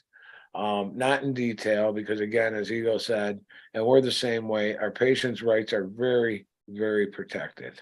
I don't even want patients commingling because I don't want confusion. I don't want the patient that came to me because maybe they want some help with Parkinson's tremors. Talking to that guy over there that's getting help for that, and all of a sudden this person with Parkinson's tremors placeboed themselves into believing they need his medication too. I want to stay kind of focused on what we're studying on and their worst issues right up front. And that's what's great about Jeff, guys. You're going to see when you hear him talk. He really cares. He's another one wants to get the word out. He wants to fight. He wants to kick. He wants to scream. And he wants to save the industry, guys. That's one thing people aren't looking at this. I think everybody's afraid to use that word, Eagle, industry. But the fact of the matter is, and correct me if I'm wrong here, if dispos were never allowed in, wouldn't it be a caregiver industry? Yeah. Wouldn't the state have already figured out a way for lots of things? Yeah. So, I think people are just afraid to use free words to use. You're not going to go to jail for using them, guys. They're just words, freedom of speech. I'm not gonna lie, I cringed a little bit when you said industry. It's a word. I It's a know. word. But wouldn't that be what we were if the dispos, if this law stayed the way it was enacted? By today's date, I'll bet you if this law stayed the way it was enacted, by today's date, the state would figure out how to take so much income from caregivers. They'd thin the caregivers out that way. Because it's an industry and they need theirs. They're not happy till they get theirs. We know this. It goes all the way back to alcohol. Look, they made it illegal. People didn't stop, did they? No. Then they wanted their money. So what are we going to do? Let's legalize it again. It's just that bad out there, but this point is that bad out there, guys. And I want to point this out because we haven't really touched on this too much. It's not that cannabis is a plant. It's even referenced in the Bible. Cannabis is whether you believe or don't believe, whether you think it was by our maker or by God, cannabis is a given natural medicine to this earth for use. No different than the tree you cut up and split for your wood stove. That was given to you if it's on your property. That's for your use. So is cannabis, guys. It's a natural plant. It's a natural plant that our body has natural receptors and receives natural benefits from. So what are we even arguing about when we talk about caregivers and stuff? Because I really don't see it. I say if we're gonna make caregivers illegal, why don't we make housewives illegal or midwives illegal? They should be illegal too. And don't get me wrong, midwives, I got nothing against you. I'm just thinking like a politician for a minute. While we're at it, Eagle, why do we got LPNs? Why do we got LPNs, man? They can't save my life. They don't have that training. Get them out of there. Get them out of there.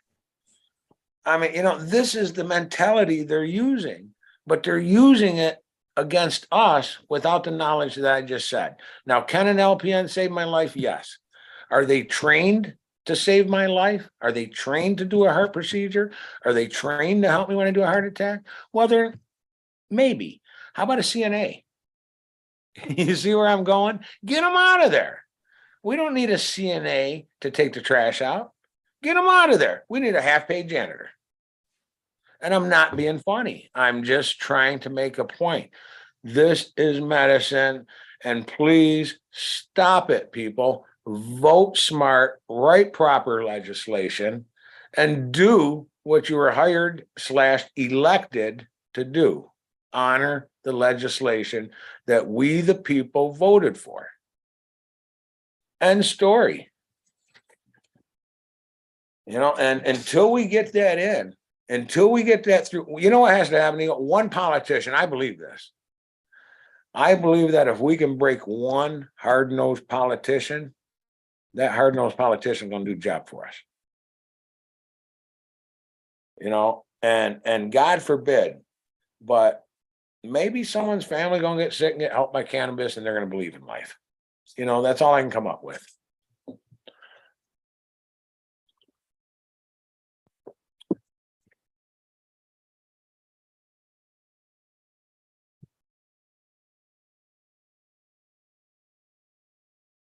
No, Eagle. Thank you.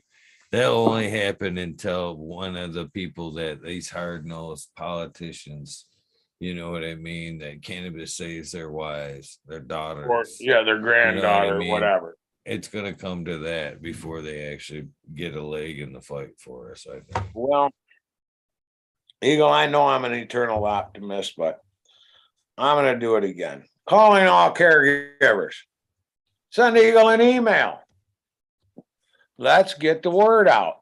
Or guys, you got another option. You can sit back and do nothing. I don't know. I've never been much one for that. I like the way that you said too earlier, you used the word pushed.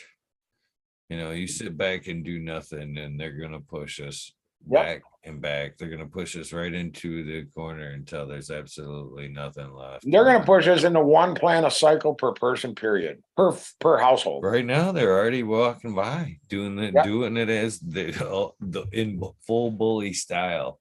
Hey, kid, give me your dollar. Give me a dollar. You know what I mean? They're just coming by, giving you a shove, going, give me your lunch, buddy. Come on. I'll see you tomorrow. That's terrible. That's terrible. I think it goes like this. I think that the government has such a reach, and I'm just going to put this out there because it's just fact.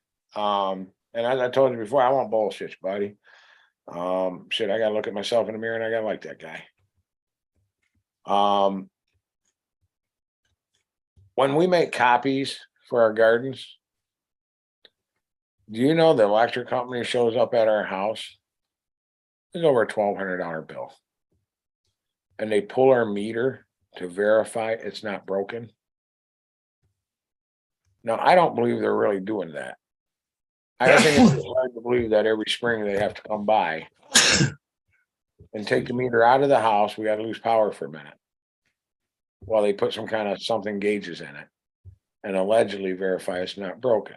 I believe they're just tracking the power usage, and because it's over X, or the draw is drawing X, or the draw is between these hours, whatever the case may be, I believe, no different than what's been coming out on these Twitter files, that the government's involved. I believe there's, hey man, you get a big power bill, you let us know. And it's been like that forever. Well, but here you go. There's only one problem with that, isn't it? The fourth. You know, that's the smart That damn meters. meter box is screwed to the side of my house, man, and the bill's paid. That Isn't meter it the box Fourth will make me Amendment? sick. Yeah. You know, that's the Fourth Amendment, man. I may be old, and all these young folks may not give two shits about the amendment. And I don't mean that facetiously because I got younger children, not younger children, but grown up younger children. And I'll tell you, they've been sheepled, two of the three. They've come back over the years, but they were sheepled into this follow the government. The government's good. The government will never do any harm. And every time I say that to them, or they said that to me, I take them by a friend's house and it has a sign in front of it that says, Agent Orange killed my friend John. What do you mean the government will do no harm? They can do harm and not knowing they're doing harm till later. Then they're going to cover it up as long as they possibly can, because that's what they do. It's not who they are. It's what they do. Some of them same people probably go home every night and cry over doing shit like that. But when they go to work in the morning, that don't matter anymore. And this is what's going on in Lansing. Here's a question that I'm so confused about in our state politics. The people of the state of Michigan voted this in, voted Caregiver Act in. State got involved. They're switching all this shit up. What about pushing for, I don't know, maybe a civilian commission? 50% caregivers or partakers, 50% not.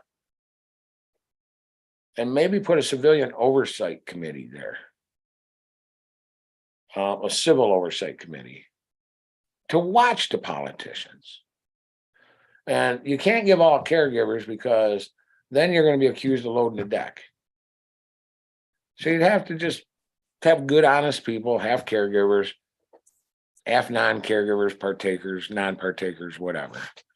But their job isn't to influence or to write legislation. Their job is to write a report once a month to the people of the state of Michigan of what they observed and is going on inside the medical marijuana industry. I know people will sign up and volunteer to do that. They don't even have to be paid. They'll bring their own pen, their own paper, their own tablet, their own car. You don't even have to pay them. They'll show up, just show up. So they're afraid, evil.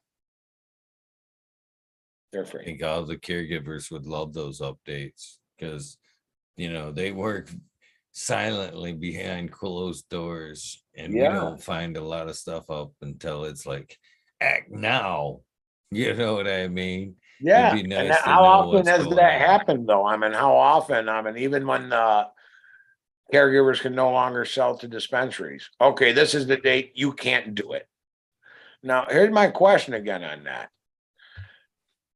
Unless I missed it specifically, and I'm talking specifically, I understand that when legislation is written, they can correct grammar errors, little things like that, but they can't change intent. How the hell did we go from a caregiver bill to where we're at now? I'm not talking about the recreation, I'm talking about the dispos. How did we go from a caregiver bill and a medical bill to, again, finding a medical dispo is very difficult. There's a few in the state, but it's very difficult. They're a long drive. There's just more money in recreational, less testing fees, etc. More taxes for the state. But how did we get there? How did we go from? I think this is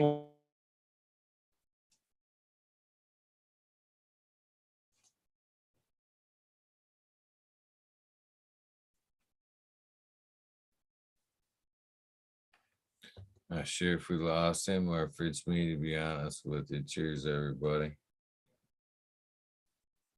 Since my chat's still rolling, I'm guessing that it may be Chuck.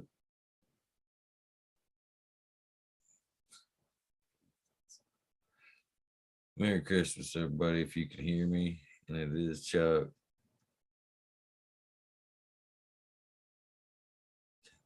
see if it's just a little lag and I'm not hearing him.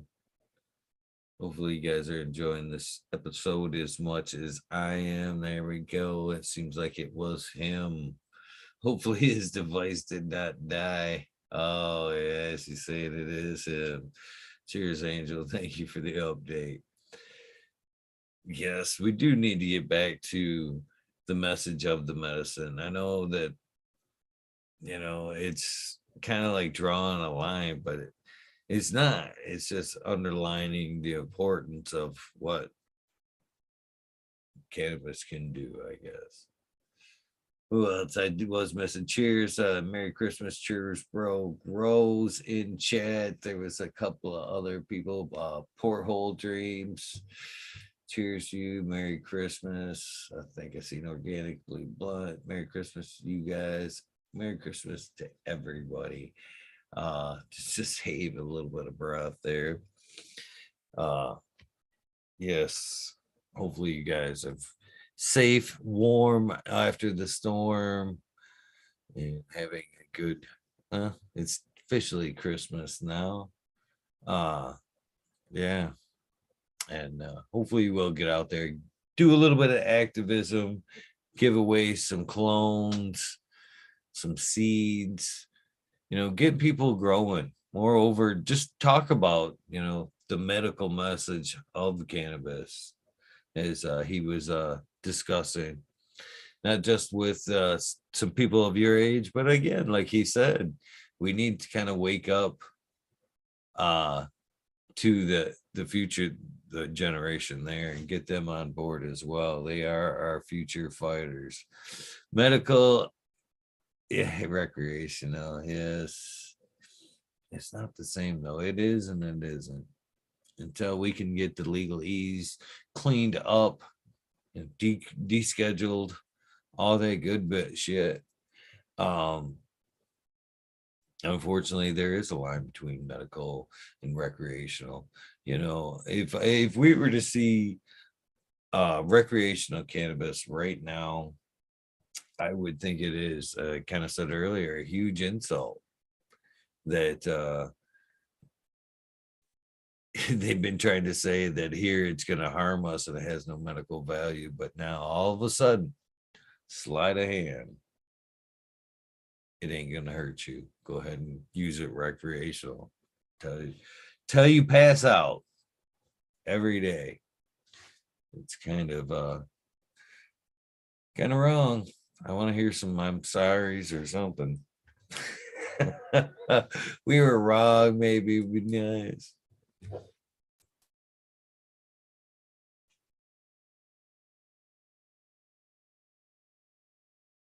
Cheers, Al. Merry Christmas to you. Nico D. Merry Christmas. Stony Creek. Merry Christmas.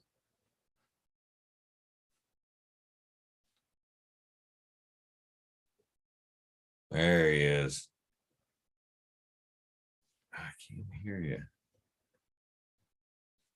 Did you hook your audio in? You might have to start your audio. There you go. It's connected. Yeah, I can hear. I can hear you now. I lost my connection for a minute there, brother. I'm so sorry. No worries. But anyways, yeah, we just need the numbers. We need to kick some ass. We need to take some names. You gotta be able to hear me. Yeah, I can hear you. Okay, yeah. We're good now. There's a delay. Yeah, we just need to kick some ass, take some names. As I said, and I don't want to discredit anyone because I love them and I'm all for them, like let the people grow and all these things. They're great. Okay, and it's great to have a caregiver rally in Lansing. Okay, but I have to believe 75% of the caregivers, and this is my personal, just a thought out number, thinking 25%, nah, thinking 75% of them really do care about their patients. And I'm thinking it's probably worthy of a day off work for maybe 25,000 caregivers to emerge upon Lansing and demand equal rights. Because when I come right down to it, isn't it really equality? Aren't we really being substandardized? Because we didn't put $1 million up with the state and we're not paying annual fees. Isn't that really, remember when I asked you what really happened? It was kind of rhetorical. What really happened is they're taking the corporate dollars as a buyout, people. Seriously, you got to listen to this. Look it up yourself. See how much money the state's collecting. It's a buyout. That's why they're against us who care. Because we don't have that 100 million every 2 years in taxes and fees to throw their way. Now, I'm not saying the state don't need money, but you know what? They got by just fine when it was a caregiver operation with a medical clinic. And that's where I got and I sound like a broken record. Then they got greedy. They seen the money and they got greedy. But guys, we have to do something. This is one of the smartest pro medical men I know right here. Eagle, come talk some shit with him. He cares, guys. The man really cares, or I wouldn't be here. I promise you. He cares. I know this. Let's do something together. I mean, come on. I'll meet you guys. Let's set up a meeting in Lansing. Let's start with 25 caregivers. Send Eagle a message. Get with me at CAO Craft Farms. Let's start off with 25 caregivers so we can, let's start off with 15. Let's establish some sort of a working plan to where we can then speak to our caregiver friends and maybe bring them on board and maybe pass that down the line. I mean, it really don't matter where we start, guys. At CAO Craft Farms, Stalin Eagle gave $600 away, you know, for Christmas to 3 great families. Looking to do it again for New Year's. But you know what? It started with little baby numbers. It started with a $10 donation towards the cause. It started with a $20 donation towards the cause. The fact was we hit the mark. We hit the mark through perseverance. We hit the mark because we didn't give up. We hit the mark because we knew people could use some help. Well, right now, my fellow caregiver, I could use your help. You could use my help. We could use Eagle's help. We all need to band together. This is the time. The time's not next year. 2024 is going to be too late. It's right now. It's right now because there's going to be votes in 2024, guys. Keep that in mind. The election booths are open in 2024. They have plenty of time to plant shit. That's right. Plant. Yeah. Plant ideas. Plant legislation. Just like we plant seeds, it's all got to start somewhere. You're right. And once they plant, it goes just like us, guys. It grows. And next thing you know, it's out of control, kind of like right now. Kind of like them blobs in Eagle's lava lamp there. I mean, if you look at them, they're just floating around out of control. That's our government right there. I mean, there's the governor. See that? Yeah, she decided to go top floor for a minute. You know, and I'm not even being funny or disrespectful. I mean, it's just the flow of politics. It's the flow of politics. And caregivers, we're human. We're people. We're citizens. We have rights. Period and end. We have rights. If you're running your operation legally, here's what I tell my wife. The man comes down the driveway, get the hell out of here. Go the other way. That man and I are going to have a talk. He's going to leave the damn driveway or CNN's going to be flying overhead because I'm not leaving. They're not coming in because there's rights. And I'm not challenging anyone. Damn it, there are rights. There's a right to life. There's a right to help. You can be kind to your neighbor. You can help your patient. There's just rights to be humane, period. Super true. Super true. But what are we doing, Eagle? What are we doing to where they're coming at us? I mean, that's what you got to think about. They want to guise it as an overage. Okay, let's think about what you said for a minute about the rec growers. Let's go after the damn rec growers. Leave the people. Okay, and I'm going to give you an example too. That's no different than at the hospital laying off the roofer before the heart surgeon. Okay, the heart surgeon's needed. So are the caregivers, guys. So are the caregivers. We are the heart surgeon of the industry. End the story. You know, if you're going to lay somebody off over here, let's lay off the lawn cutter. I'll get someone else cut the lawn. It's that simple. At some point, I hope it does work out. I don't know a caregiver that wouldn't, if feasible, you know what I mean, wouldn't 100% be happy to pay their tax. You know what I mean? Pull the proper permits, get the Now, wait a minute. You storefront, said get if everything feasible. tested. Yeah, hold on one sec. You said if feasible. The damn dispensaries are paying their state taxes. Well, I'm not, I mean, not as taxes. I mean, as far as permits, fees, and stuff like that, things to get going. I'm going to take it a step further. I got to go a step further with this, you know, because again, I got to think about midwives. I think that caregivers should be able to openly sell and pay the state income tax. That's what I think.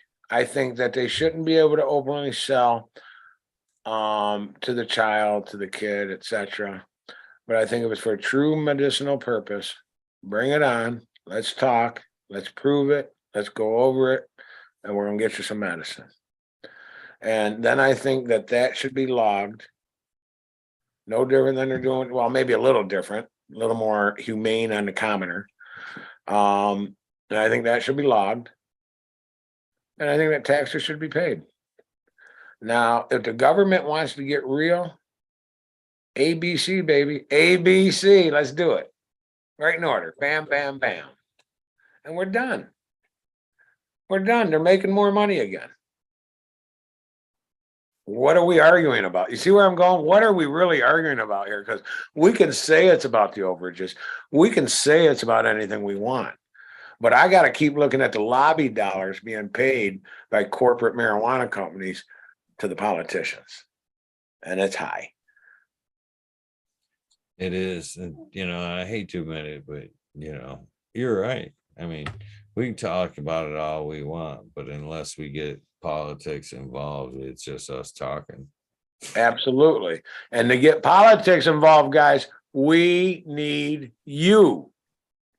Period. Because Eagle and I, we're not going to convince a guy from Lansing to change his vote.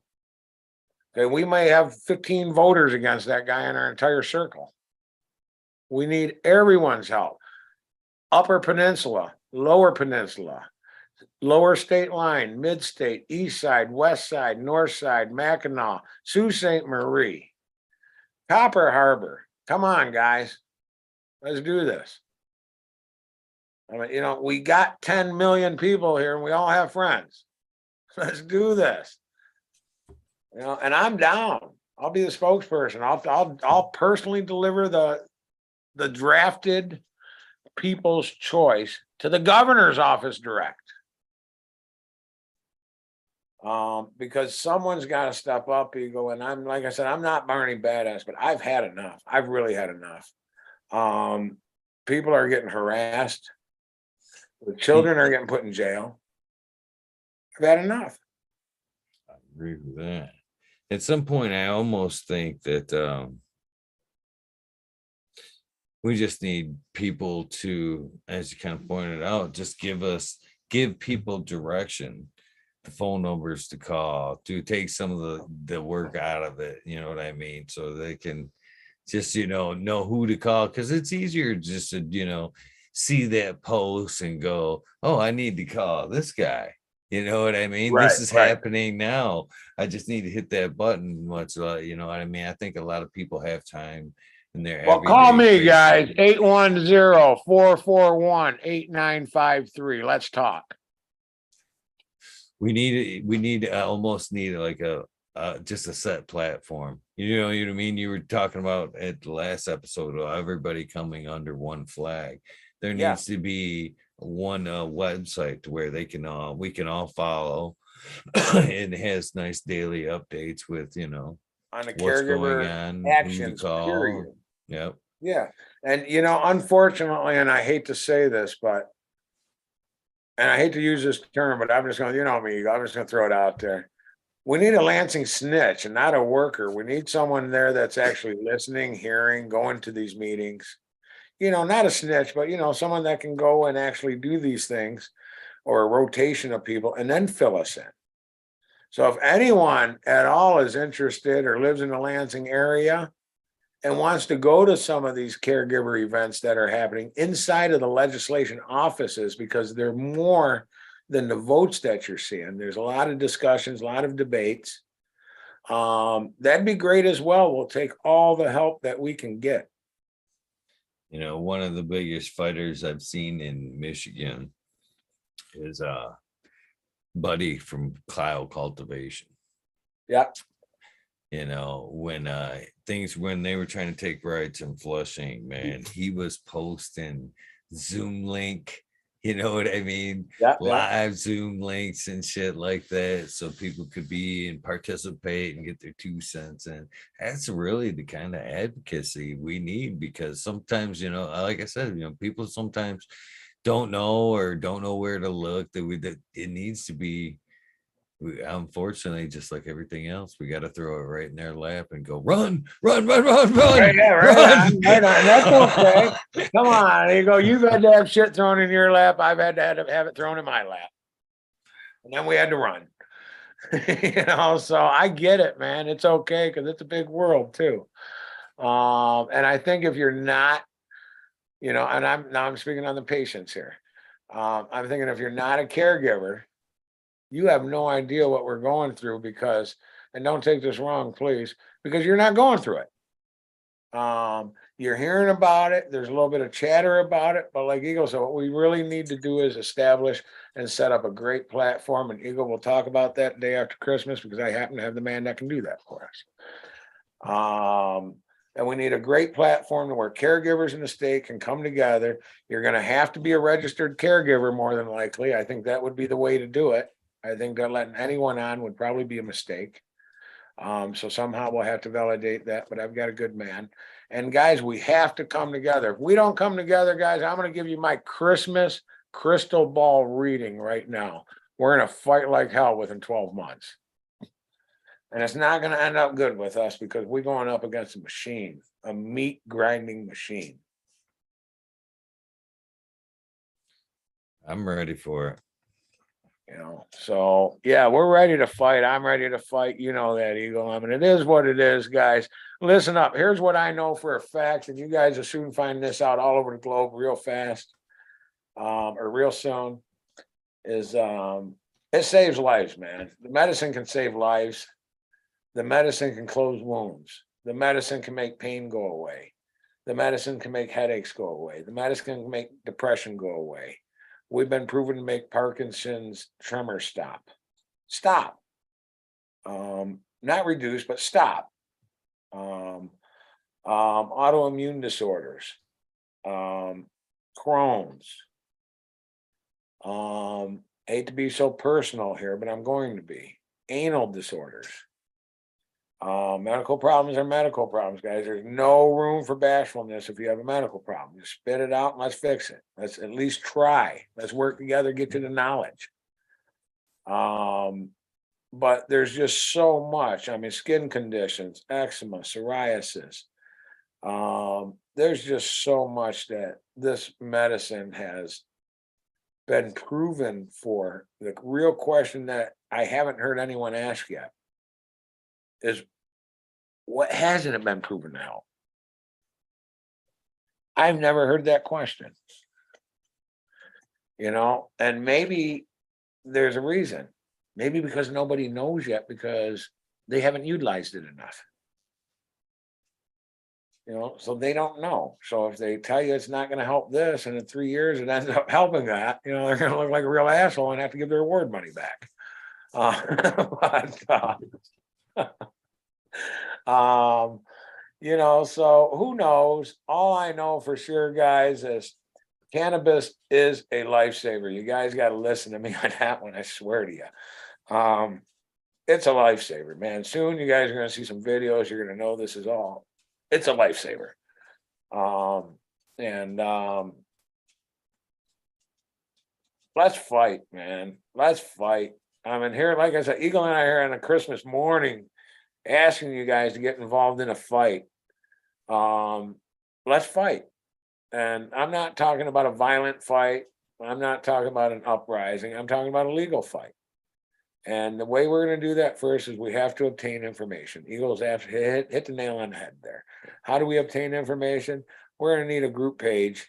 We're going to need something to come together somehow, some way. For caregivers specifically to log into and see what's going on and see where they want to get involved and how they want to get involved. I happen to have, guys, just so you're aware, he's not free, but we can get him at a discount. I've got a great attorney to bring into that as well. So maybe there's some help with some legislation, or at least some thoughts and some ideas right from a legal mind. I mean, there's so much we can do, but there's one thing that people need to do for it to be done. And again, it's going to sound like the Beatles. Come together right now in Michigan. Come together, guys. You know, one thing I've noticed watching Caregivers, Eagle, and I hate to say this, you know, we were talking about events last time and everything, animosities. An awful lot of animosities. Like if they can't help a patient, but that guy can help a patient, now they're upset because they couldn't help, but he could. And, you know, I don't understand that. We can't all be the master of all. You know, I think we can't. We have to pick one. We have to run with it. When we master it, we can pick another one. But I really, really do believe, man, that animosity has to go. Because why? I mean, really think about these animosities I'm talking about. As a caregiver, you're only allowed X patients. Okay, so what is the true purpose of the animosity? I mean, if they got their 5 patients, you got your 5 patients, and everyone's happy, who gives a damn? Maybe you should turn that animosity into curiosity. And maybe you should go talk to that guy and share one of your recipes while he shares one of his recipes. You know, maybe that's how it should go. Maybe it should just be like the old baking club, share recipes. Let's not allow the government to have the patent. Let's share recipes. I said it last time, and I'll say it again. It's perfect opportunity for something like the Cannabis Rotary Club. You know what I mean? I don't do that, but this dad down there will, or I know somebody that can take care of that ailment. I mean, all right, we even at that, we're caregivers. We're not necessarily miracle workers. How many hats can we possibly juggle? You know what I mean? Do you want me in the garden producing the best medicine I can for you, or do I have to run around and be making edibles? You know, there's people that can cover the things that I can't do, and it would be nice to, you know, point my patients in the direction of people I trusted. You know what I mean? Or they could sit down with. Absolutely. No, absolutely. I mean, there's many a times that I've guided a patient elsewhere. Only because I knew, and this wasn't on oil, this is on other things, but only because I knew that that patient would be better served. Not because I didn't want to help the patient. That's not the case. I felt I was helping the patient by guiding the patient elsewhere.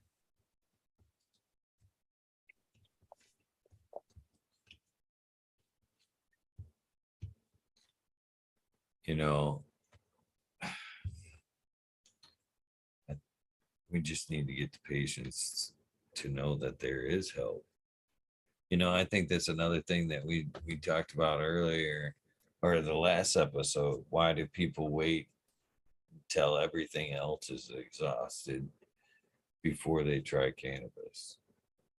You know what I mean?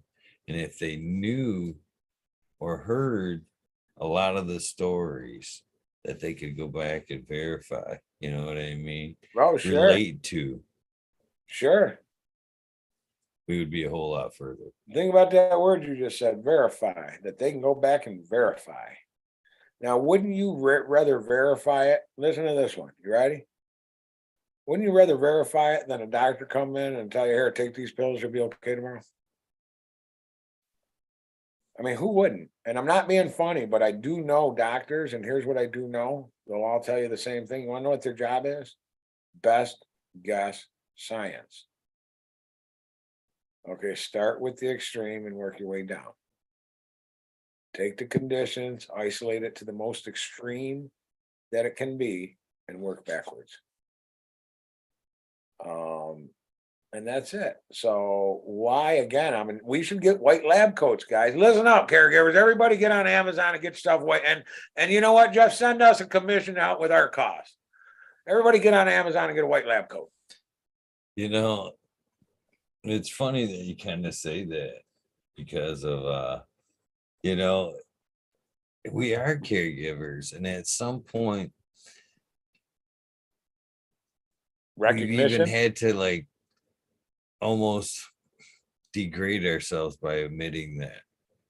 You know what I mean? Because it's cannabis based. Well, You there know? was a lot of people, Eagle. I know exactly where you're going. I know a lot of people right now that still want to caregive in the shadows. Not because of authorities, but because of friends, family, coworkers, etc.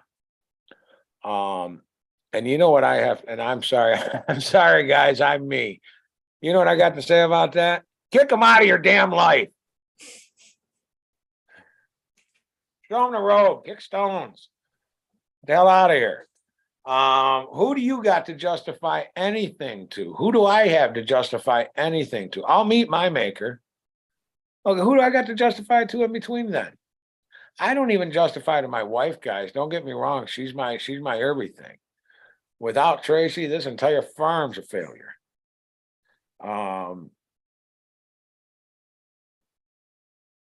But no, there's just get the hell out of here. Get the hell out of here if it's gonna be like that. That's all. It's just that simple, Eagle. It's just, and I'm not even being dumb, guys. I'm not trying to insult anyone. I'm not being rude. I'm just trying to apply the most logic and common sense to the problem that's at the forefront. And the problem is, as Eagle just said, there are people that felt ashamed to say they were a caregiver. Okay, Eagle, you heard me talk about Tom last time. A guy named Tom. Funny story here about being ashamed. For years, if Tom was harvesting or trimming or anything, and he had to run uptown to the store, he'd shower and change his clothes. Finally, for the last 3 years, he just don't give a damn. He realizes there's nothing to be embarrassed about. There's nothing to be ashamed about. This is what I do. I help people. And guys, please look at it that way because, you know, it is the truth. And follow the laws and do it properly and don't give them a reason. Don't give them a reason to mess with you. It's pretty simple. Locked is locked. Counts are counts. If you want more, I'm going to give you an idea that you ain't going to like. Put some hoop houses up. Grow some yield. Okay, it's pretty simple. And I'm not even being silly when I say that. I'm not degrading anyone on that simple comment. It's pretty simple. If you want yield, you got to grow in yield. Otherwise, you won't get yield. But guys, we have to fight. And I beg, I implore everyone, anyone at all listening to this, if you're willing to help in this cause, make contact. Make contact. Because if you make contact, we'll make sure that we include your help if you can help us. It's really important. It's about the medicine, guys. Of course, it's a great thing to say, everyone grow. We all know that's not going to happen. Um, it's it's just great. You know, it's symbolic in nature, I suppose. Um, and everyone can't, and we know that too. And there's people that just physically can't or mentally can't, and that's fine. There's no problem with that. But if you have the ability to, please grow. You're allowed to. You're allowed to follow the law, grow. If you know you're following the law and the man comes, call your lawyer. Tell that man stand right there outside until your lawyer gets there and his boss gets there, and not before he doesn't move. And I'm not being funny. I'm not calling anyone else. I'm preaching. Follow the law. Because if we do that as a whole, that's one less thing for them to come at us over. That's one less thing. Now, the next thing, guys, and I hate to say it, but it's fact here, guys. If something don't look good outside, in the hoop, in the tent, it ain't gonna end up good. Get rid of it now. Guys, I want to share a little trick with you. I found I've done this all the way up to 1 week before flower and turned out just fine. If I got a baby that just isn't doing proper, in my opinion, and we are a little crazy here. We like them 18 and 20 feet tall. No, all the way up to a week before, I'd say all the way up until the 22nd of July, 23rd of July, 24th of July, right in that area. We will switch that baby out with a clone and still end up with an 8-footer. We'll still get an 8-footer. So many people neglect to realize that the majority of the stretch comes in the first few weeks of flower. Majority, most of. And I understand it because so many people started indoors and stayed indoors. They don't get that hoop house and that outdoor stretch effect. And I get it because it's controlled, and that's fine. That's just an option of growing. But guys, it can be done. We do it all the time. Guys, I instruct my guys to cut down full plants. Get that out of my damn garden. Because why? If I'm providing medicine to a patient, it better be of the highest quality that I can potentially provide that patient. And end of the story on that one. I don't care if that's fresh rosin, fresh hash rosin. I don't care if that's CAO. I don't care if that's ointment. It better be the best we can possibly put out. And I think that if more and more caregivers would think like that, instead of think, oh man, I'll make an extra $25 if I sneak this through. That's just crazy, guys. I think the minute you see a piece of rot on a tree, cut that son of a bitch down and get it out of the garden. I think that you don't need to have bugs. There's lots of tricks there. We'll talk about that some other episode. I've never had one, gentlemen. Never, ladies. CAO's never had a bug. And there are a lot of good tricks there that, once again, and I hate to use the word, stay away from corporate America. They are determined that you need bugs for them to make money on their product. Okay, so stay the hell away from corporate America when it comes to bugs. There's lots of ways to do it. And guys, just grow good quality medicine and you'll get a good quality product. No one could ever make the statement to you that you didn't put out a good quality product. And if you know that in your heart, you know what? You did good. You did good. If you know you're helping that person, you did great. And if it makes you feel good, you're doing wonderful. You know, what more do you want in life, man? You know, as far as like the you should be growing thing, you know, I just asked any of you guys, how good did you feel the first time you noted you done something for yourself? You know what I mean? You sit back, you know, that first time you tried to fix your car and you didn't know how to do it. You know what I mean? Oh, yeah. Swap that alternator out. How Yeah. proud you are to yourself. Oh yeah, Like, chest "Man, bucket. You're right. Oh yeah, that's me. fix that shit myself. Yeah, I can do that. That I can do that is, that's like I said, you know, that's that the chest bump thing, you know, Yeah, that's a strong feeling right there. Now, absolutely. when you transfer that over to, you know, I can or I did when it's your medicine, that chest bump is like fucking almost bionic at that point. You know what I mean? That feeling that you're sustaining yourself, you're healing yourself. Yeah. It's Uh, huge. Let me answer that for you. You go, we're not going to go into the details today because I want to put together a better timeline, and I want to put together a better timeline, two timeline of the process and a timeline of events I went through. And I just want to put more together so that the people could really understand. So I'm not going to go deep into it for a minute, but I'm going to answer that question by touching on it. Guys, I was real sick. I'm not going to go into it, but I mean real sick, more sick than any of us know, at least as far as I know. And yeah, Eagle hit the nail on the head there, man. You hit the nail on the head there, Eagle. As I told you, I've got to take 6.5 ounces or so of oil a month. And man, let me tell you something.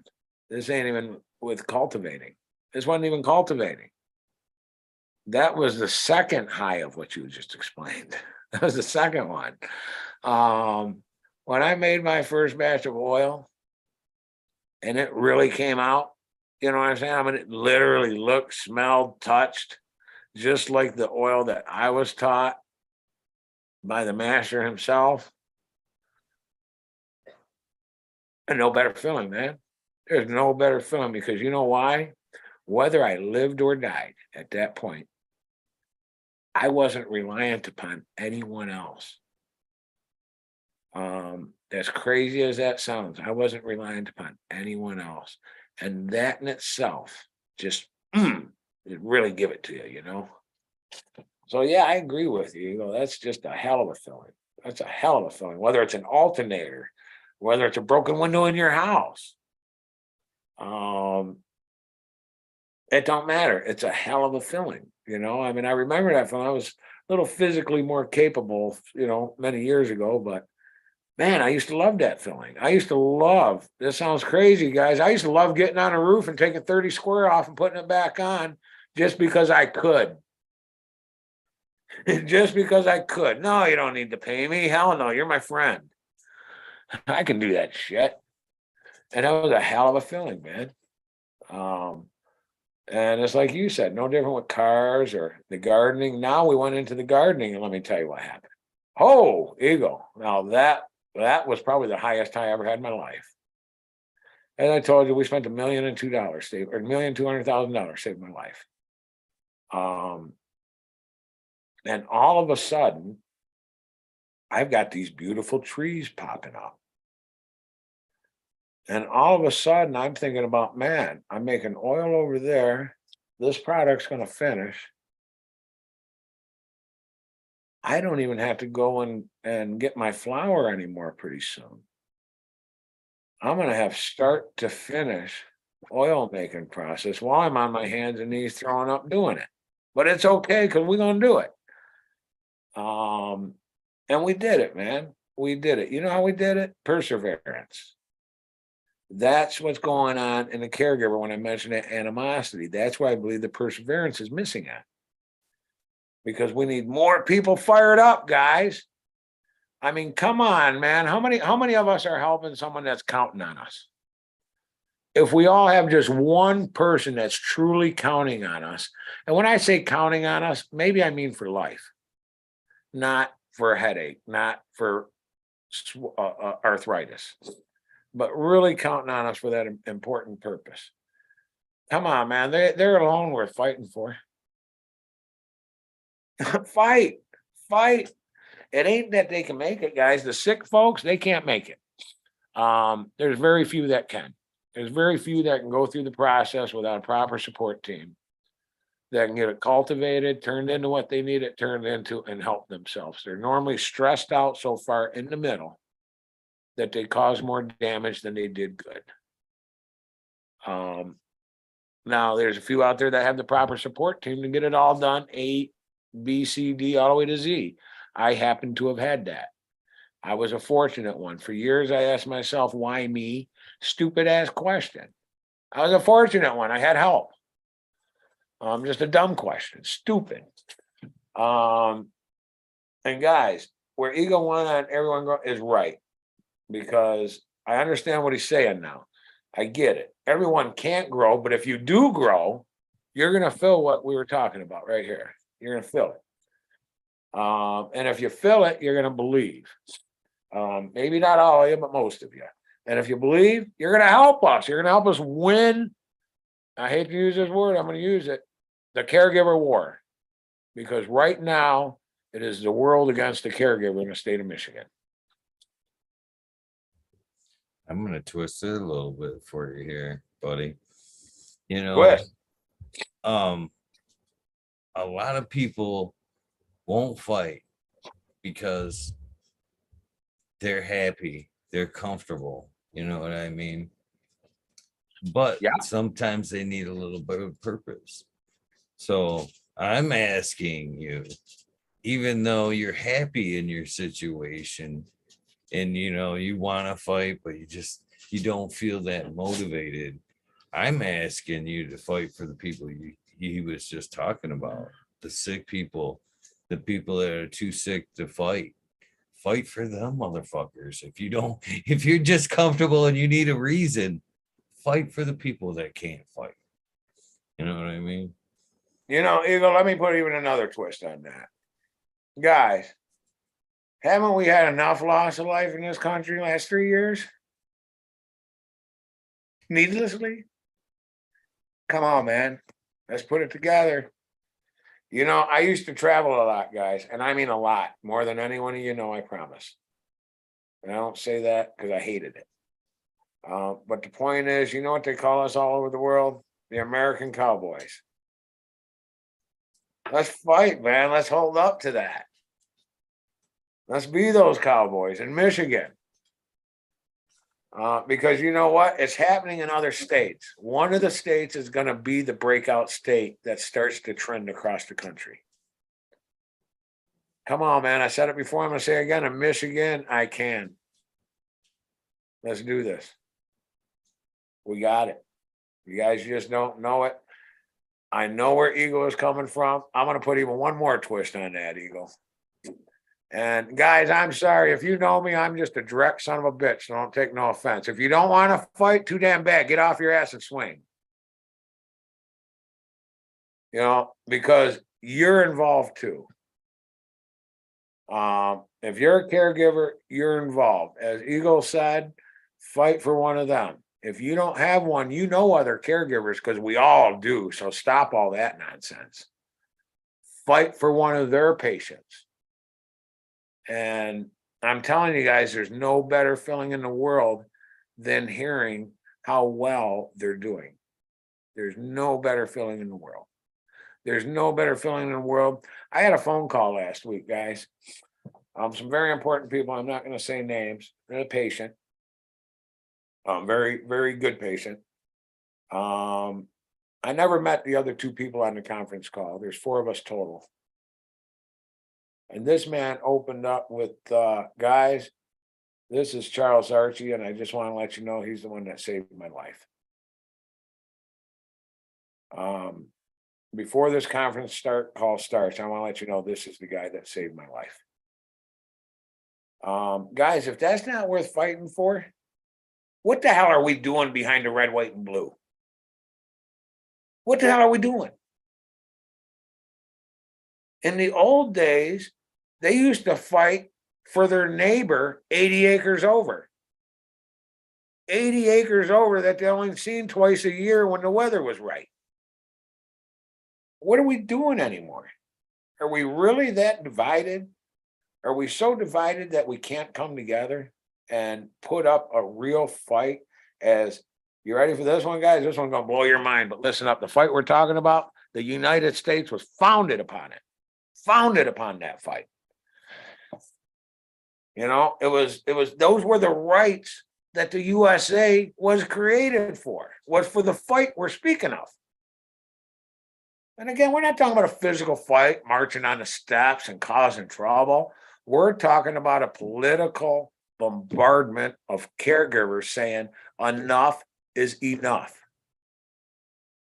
End of story. In fact, I'll challenge it one further. There was when I was a kid, there was an old program called, what the hell was it? It had 8 kids in it. Come on, you go help me out. 8 is enough. Why can't 2008 be enough? 8's enough. We done voted this shit in 8. Leave us alone. Show us your authority to change our voted legislation. Now, they do have certain authorities. But again, I think stomping out the caregiver goes against the people's votes. So my guess is, people, if we don't stand it up, they already have plans to spend that money to override the majority. Or they wouldn't be pushing the caregiver now, you go. You got the majority, man. It takes a super majority on the majority. It takes a +1 on the non-majority.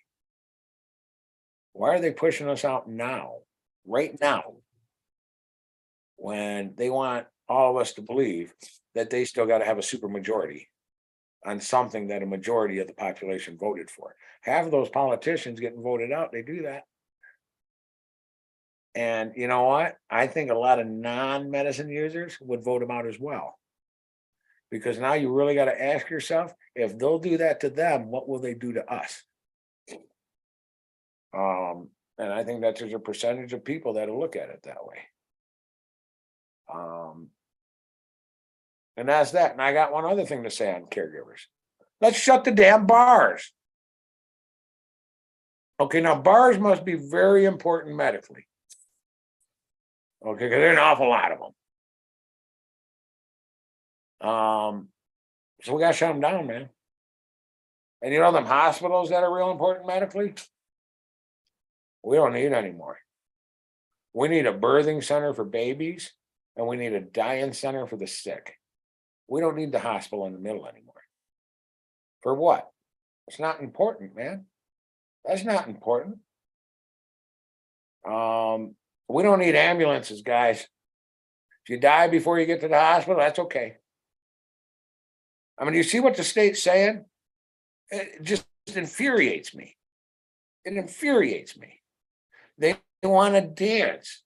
They want to swing. They want to twist until you get dizzy. And then they want to control. And that's where we're at with this. I honestly think the old phrase applies to this. The recreational versus the medical versus the home grow is they're playing the old game of there's order in chaos. Well, they're trying to. But again, I have to go back to, see, there's a nefarious action here. Because again, and you know this too, you know this. Your typical outdoor hoop house grower don't get LED HPS light grown looking pot. It doesn't happen. Okay, usually a little loose bud, a little fluff bud. As they get more and more experience, you get the hard nuggets outdoors. Unless they're using hardeners and all those things. I'm telling you, this overage is not from rec. It's not from rec. What's the average yield on 12 indoor plants? I would think, let's see here, 12 indoor plants between, if you have any decent skills. I mean, well, now we're back to plant size and yield like that. You know what I mean? I'm always been an advocate. Well, I mean, in a tent, indoor in a tent. Indoor in a tent. Again, you're back to, it's a numbers game, because I can run 4 plants in a foot. I run 4 plants per 4x4. You know what I mean? So what I can get off of each plant, and times 12 now, then now we're not just talking a 4x4, we're Right. talking a 4x12. Right, So, right. that's plant numbers. And again, on average, I would like to see, if you're doing what you should be between mid-range 6 to 8 ounces per, and you times that by what, 12, I guess, to Right. get that number. So Well, 8 times 12, 96. I'm gonna refrain from a total story here. That's about a quarter plant here at CAO Farms. It's about 1/4 of one plant. Maybe a half a plant. But my point to it is there you go. 8, 12, 6 per. Let's put this together in our mind for a minute. Let's give it 8. Let's give it 8. Let's go in the middle, give it 8. 12 times, that's 96, right? That's 16. Is that what you're getting? Yeah. 16 hole? Yeah, that's it. Okay, where the hell are these cube trucks coming from? With 5,000 in it. With HED and HBS.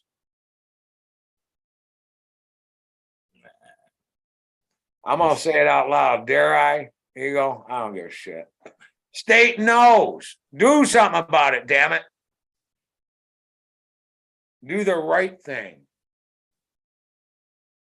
And protect the caregivers.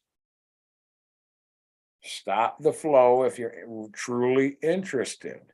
If you're not worried about the second war on drugs and naming it the war on cannabis, let's do the right thing here. And let's stop the flow. Let's support the caregiver. And let's help the patient. Because other than stopping the flow, supporting the caregiver and helping the patient is why we voted for this, guys. It's why we voted for it. I remember the election. It was huge. It was a huge election. And I think that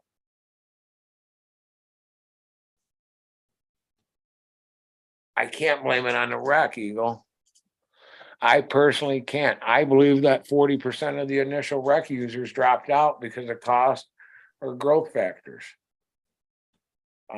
It was costing them more than they were getting to last them for a year to grow than it was for them just to go get remediated $59 ounces from the dispensary. I know it sounds crazy, and the cost didn't necessarily have to be in monetary. Could have been in kids soccer, could have been in whatever, because you and I both know that the time's required for proper care and management. And that it's a perpetual cycle, no matter what you do if you're in this game. But yeah, that's the only way I really see is a coalition of caregivers. That we can really get Lansing's attention.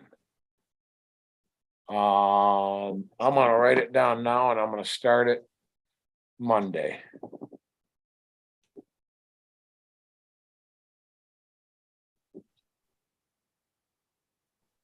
MCGC, Michigan Caregivers Coalition.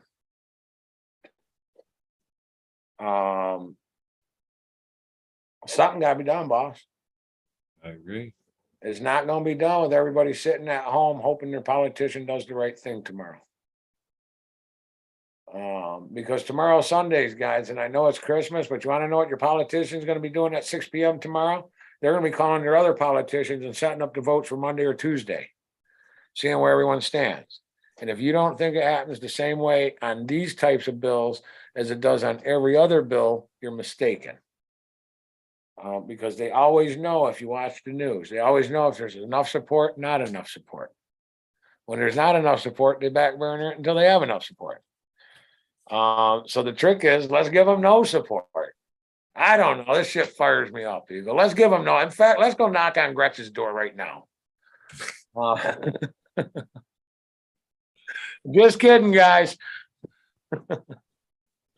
But until we get serious and bring these numbers together with these folks, what are we going to do? What are we going to do? We're going to sit here and bitch like we talked about earlier? No. Guys, listen.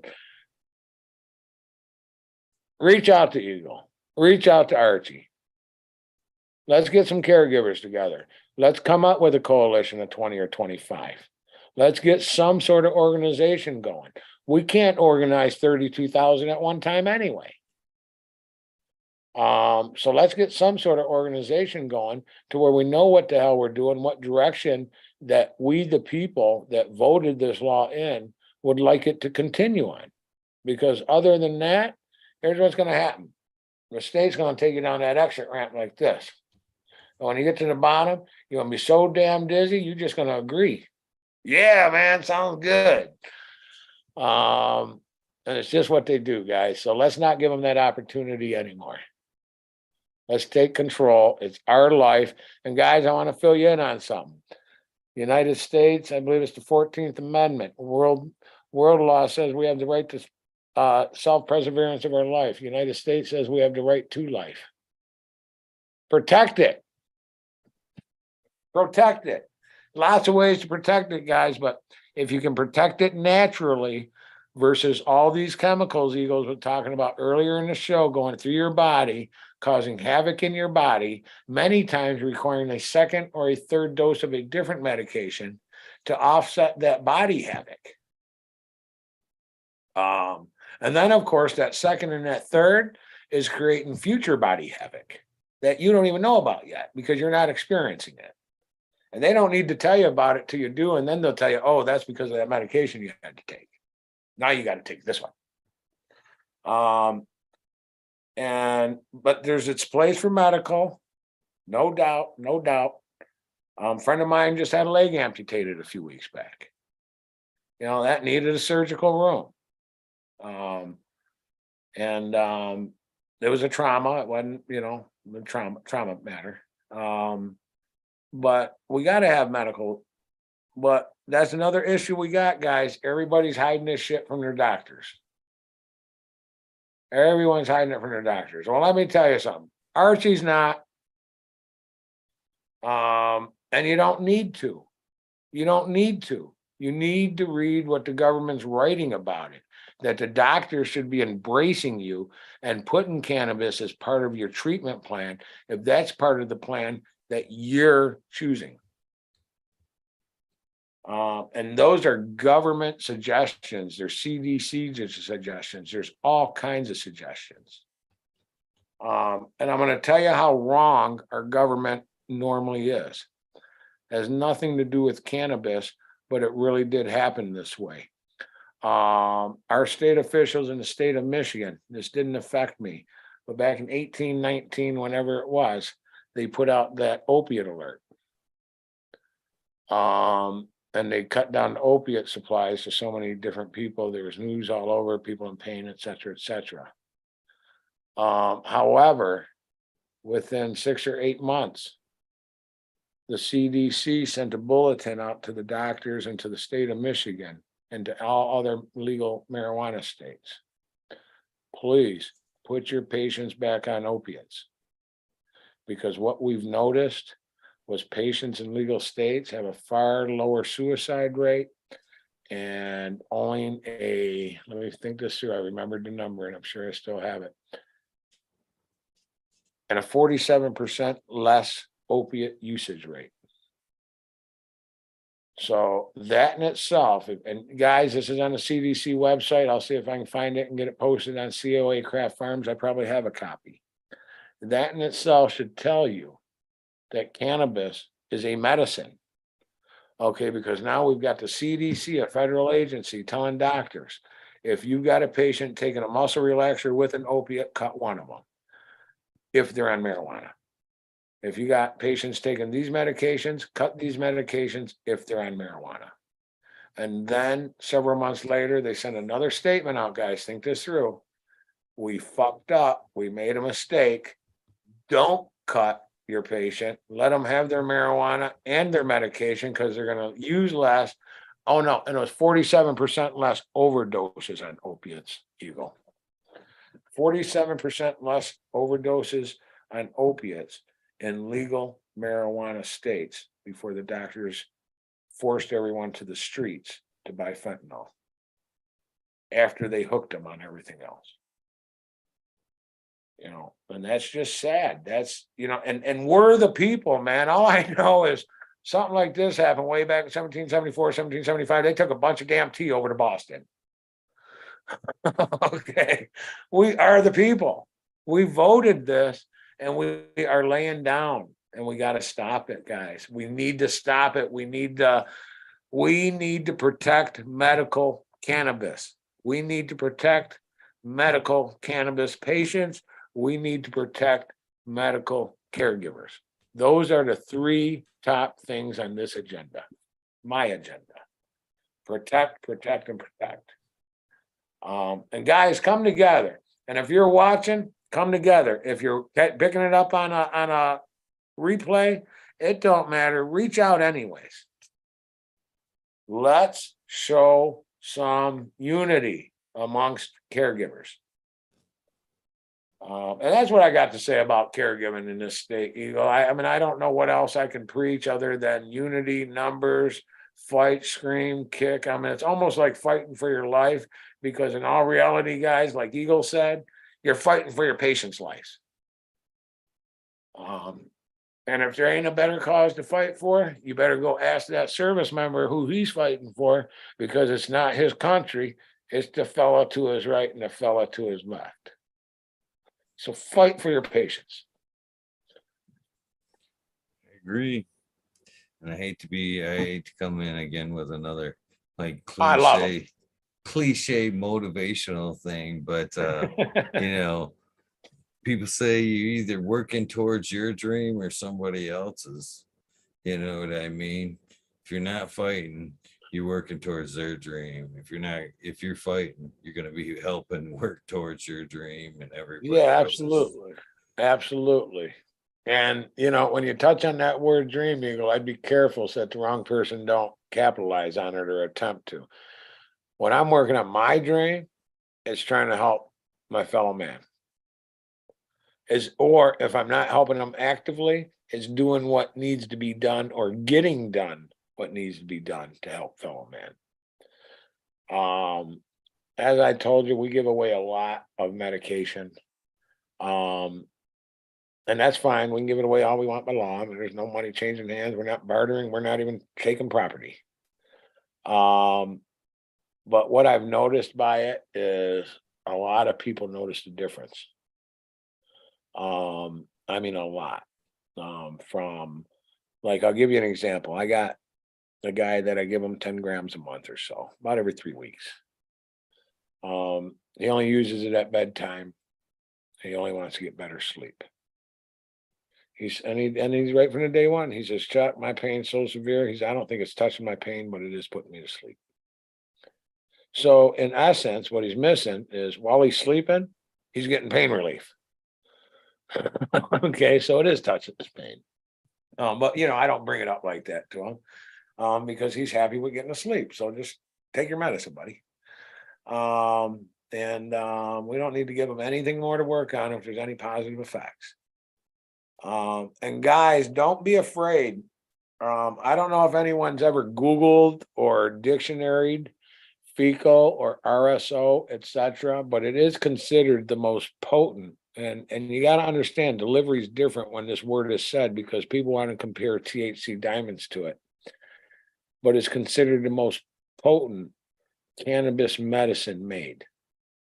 Now, the potency is by the diseases and the medical issues that it can assist. So don't be afraid, and I'm not telling you go out there and get yourself all sideways. Just take a little rice grain like suggested. Don't be afraid to try a little fecal.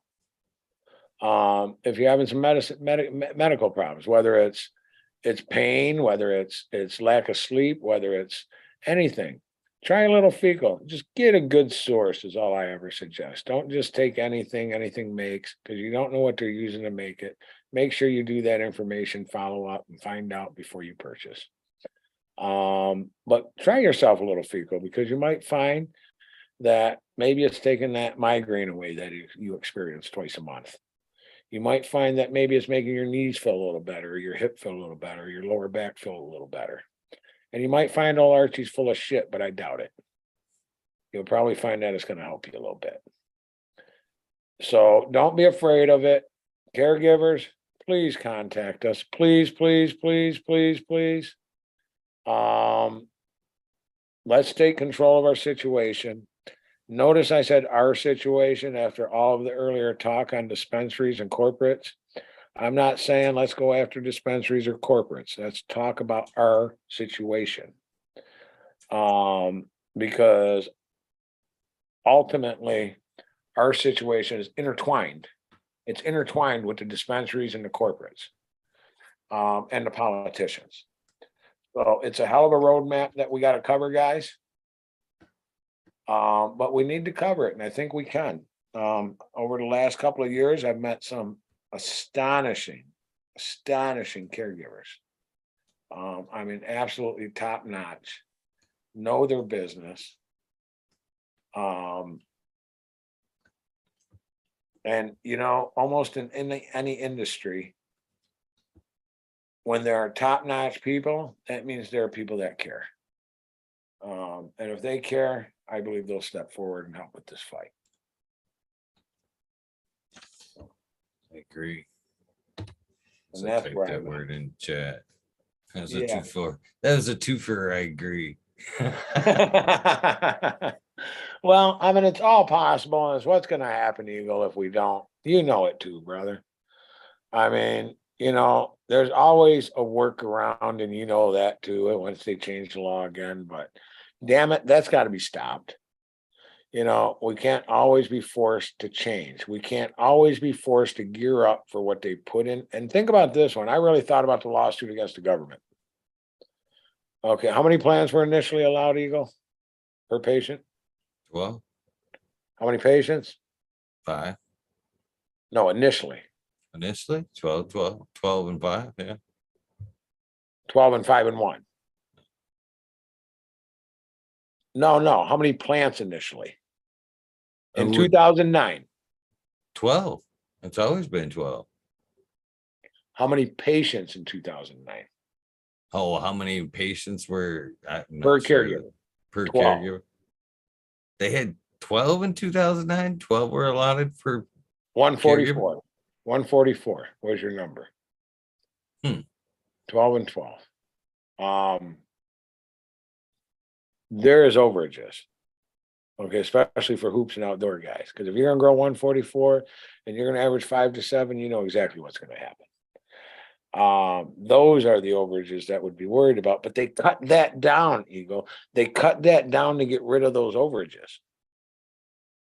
That's why that was cut down, because it was 11 and 1. Well, it was 11 patients plus yourself. Then it went to 5 plus yourself. So they actually took 6 patients away from every caregiver years ago. I think we paid enough. I mean, I think we paid enough. And there's another thing that's not considered for caregivers, that's considered for states, and the state solution for it's wrong, Eagle.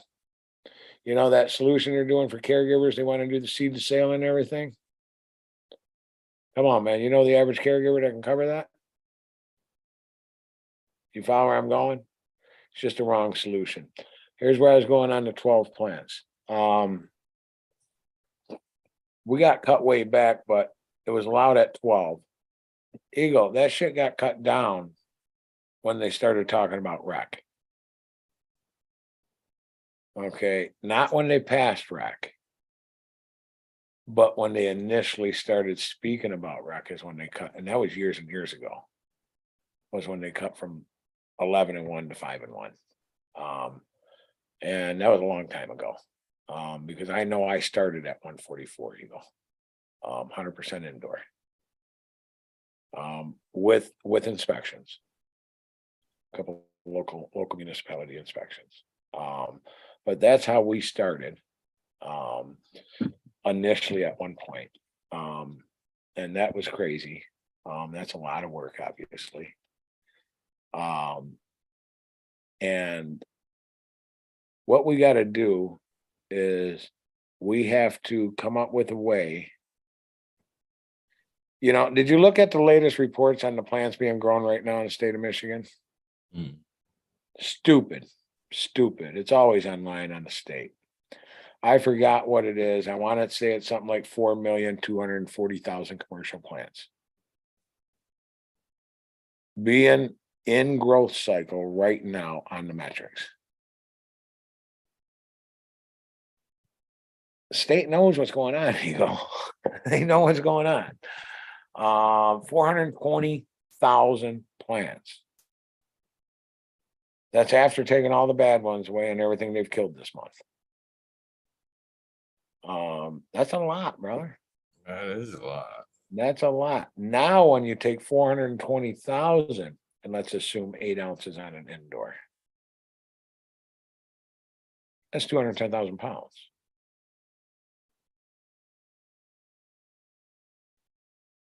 It's a lot of weight, brother. More than's probably being consumed in Michigan. Think about it. Okay, but now we've got weed coming from out of state. This is where the problems come. This is where I believe that there needs to be flow controls, because without flow controls, the state's getting what they're designing to push the caregiver out.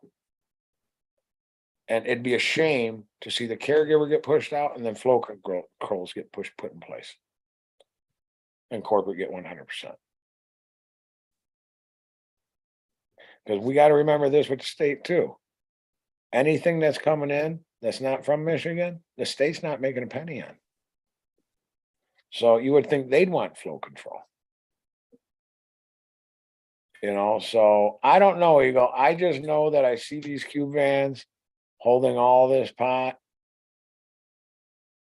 And you know what? They're there to bang it out on a rack. There's nothing to do with medical. That cannot be coming from our indoor growers. There's too much. There's too much and too many vans. I hate to say it, but I watched a thing the other day. It was like an ABC report. Eagle, I need you to hold that thought. 2 minutes, 30 seconds. All right. 40 minutes, something like that. Somewhere between 30 seconds and 2 minutes. All right. Damn, it's cold out. J5420, cheers. Dr. Libe alone. Cheers to you, hillbilly herbs. Jason Ashstone, cheers. I sent you some seeds. Jason, let me know if you got them, please. Ken Van Dan, cheers to you. Oh, we got here. Auburn, 2 gas. Hopefully I said that right. Cheers to you. And his contacts kill me tonight. Stony Creek, how you guys doing? What are you smoking on there in chat? Nico D, cheers, monitor tonight. How y'all doing? I'm sorry about that, Eagle. I had to drop a few cups of coffee. No worries. But yeah, guys, can we count on you guys for a fight? Every caregiver, every patient that's capable of fighting in the state of Michigan, can we get you on our team? Can we protect our rights? Can we do what's right? Just asking you to protect your rights. Yeah. Yeah, protect your rights, our rights, collateral rights, everyone's rights. Let's protect our children's rights while we're at it. Because this is going to come down to them too, maybe. Eagle, think this one through. You ready? When is a law a law? Now, I hate to keep bringing this simpleton shit out. A law is when it's passed. Okay? They legislate, they enact, it becomes a law. Why do we keep changing this damn thing? Convenience. There's money in it, Eagle. I'm telling you, there's money in it, or they wouldn't be doing it. Okay. You want to know why? Because it's $99 for a 2-year card. That's why. And the state's getting what, $40 of it? And I hate that that we talked about. Because I know how you feel about the card, but until that, I talked about this too. Until we get some credibility, or our opinion can wait next to a doctor. Wait, yeah, You know what I mean? I know. Our prescription, our evaluation, our treatment, whatever you want to call it, will have no weight in like the HEPA law value. Right, You know it'll be what I mean? considered holistical 100%. Yeah. So we unfortunately we need that card for just kind of that fight alone, because that's huge, the protection that at least the HEPA law, it protects us from, you know. Right, and you're right, and I think I mentioned this to you. I finally found a pro medical practitioner that I see. In fact, gotta go see him here soon. Um, and I'm actually gonna ask him to partake in some of these conversations. I don't know how well it's gonna go. We'll find out. A good country boy. Good, bad, or other, we need the perspective, right? Absolutely. Perspective always keeps you on your toes. You think you know it Absolutely. all until somebody should tell Until you they're somebody, yeah, until somebody enlightens you.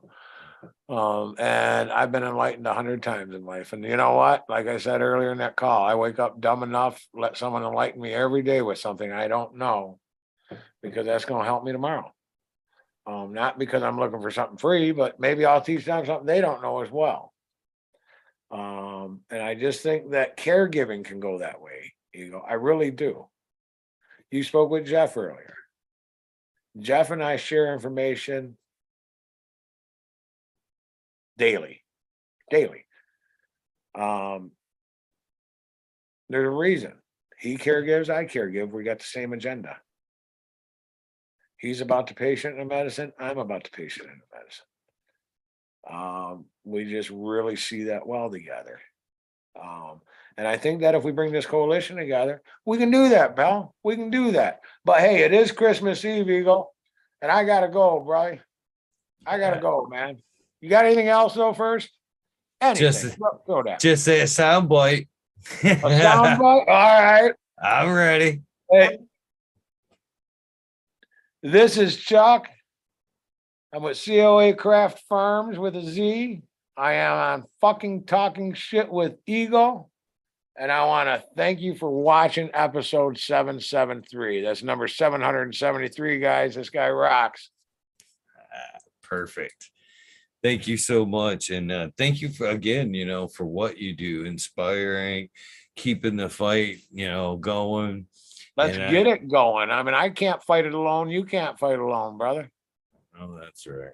I know Let's if we try to fight alone, we'll weary and get tired, and some of us may give up. But if we fight there's gonna be no upward and onward alone. There's gonna be upward and slide backwards. I mean, it's a big machine. It's a big machine, and there's 32,000 of us. 32,000. Now I'm sitting here thinking about, there's two of us talking about this. And Jeff and I speak about this all the time, and a couple of other people and I speak about this all the time. But out of 32,000, you get on these internet pages, you don't hear this speak. This is not the speak you hear, but it's a speak that should be heard, guys. So I want you out there doing it. And in the meantime, everybody listen up. I want to wish you one of the greatest Christmases, at least since 2019, because they've all been terrible. Not necessarily Christmas wise, but globally. And I want to wish everyone here a great New Year, although I'm hoping to be back on before New Year. Anybody at all, guys, anybody at all want to fight, please do so. Please do so. Contact us. And again, we're not talking about getting stupid. We're just talking about standing up for our right that has been granted and given to us by your vote.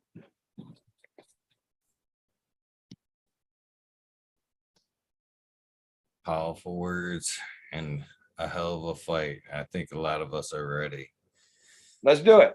Let's do it, guys. Merry Christmas, everybody. Merry Christmas. Enjoy your family, and do yourself a favor tomorrow. Kill the stress. Have fun and relax. Stress kills. Good words to live by right there. And with that being said, thank you guys for your time. Do not forget to do something nice for somebody. Random acts of kindness truly save lives. And with that being said, Merry Christmas to you, Chuck, and you and yours. And I You hope as you have a well. wonderful Christmas. And we will talk soon. Likewise, brother. And you enjoy your day, man. Get some rest and enjoy your day. Right on. We're out of here, guys. Have a good one. Merry Christmas. Merry Maybe Christmas. a weed nerd world. I don't know. Get your notifications up. Have a good one.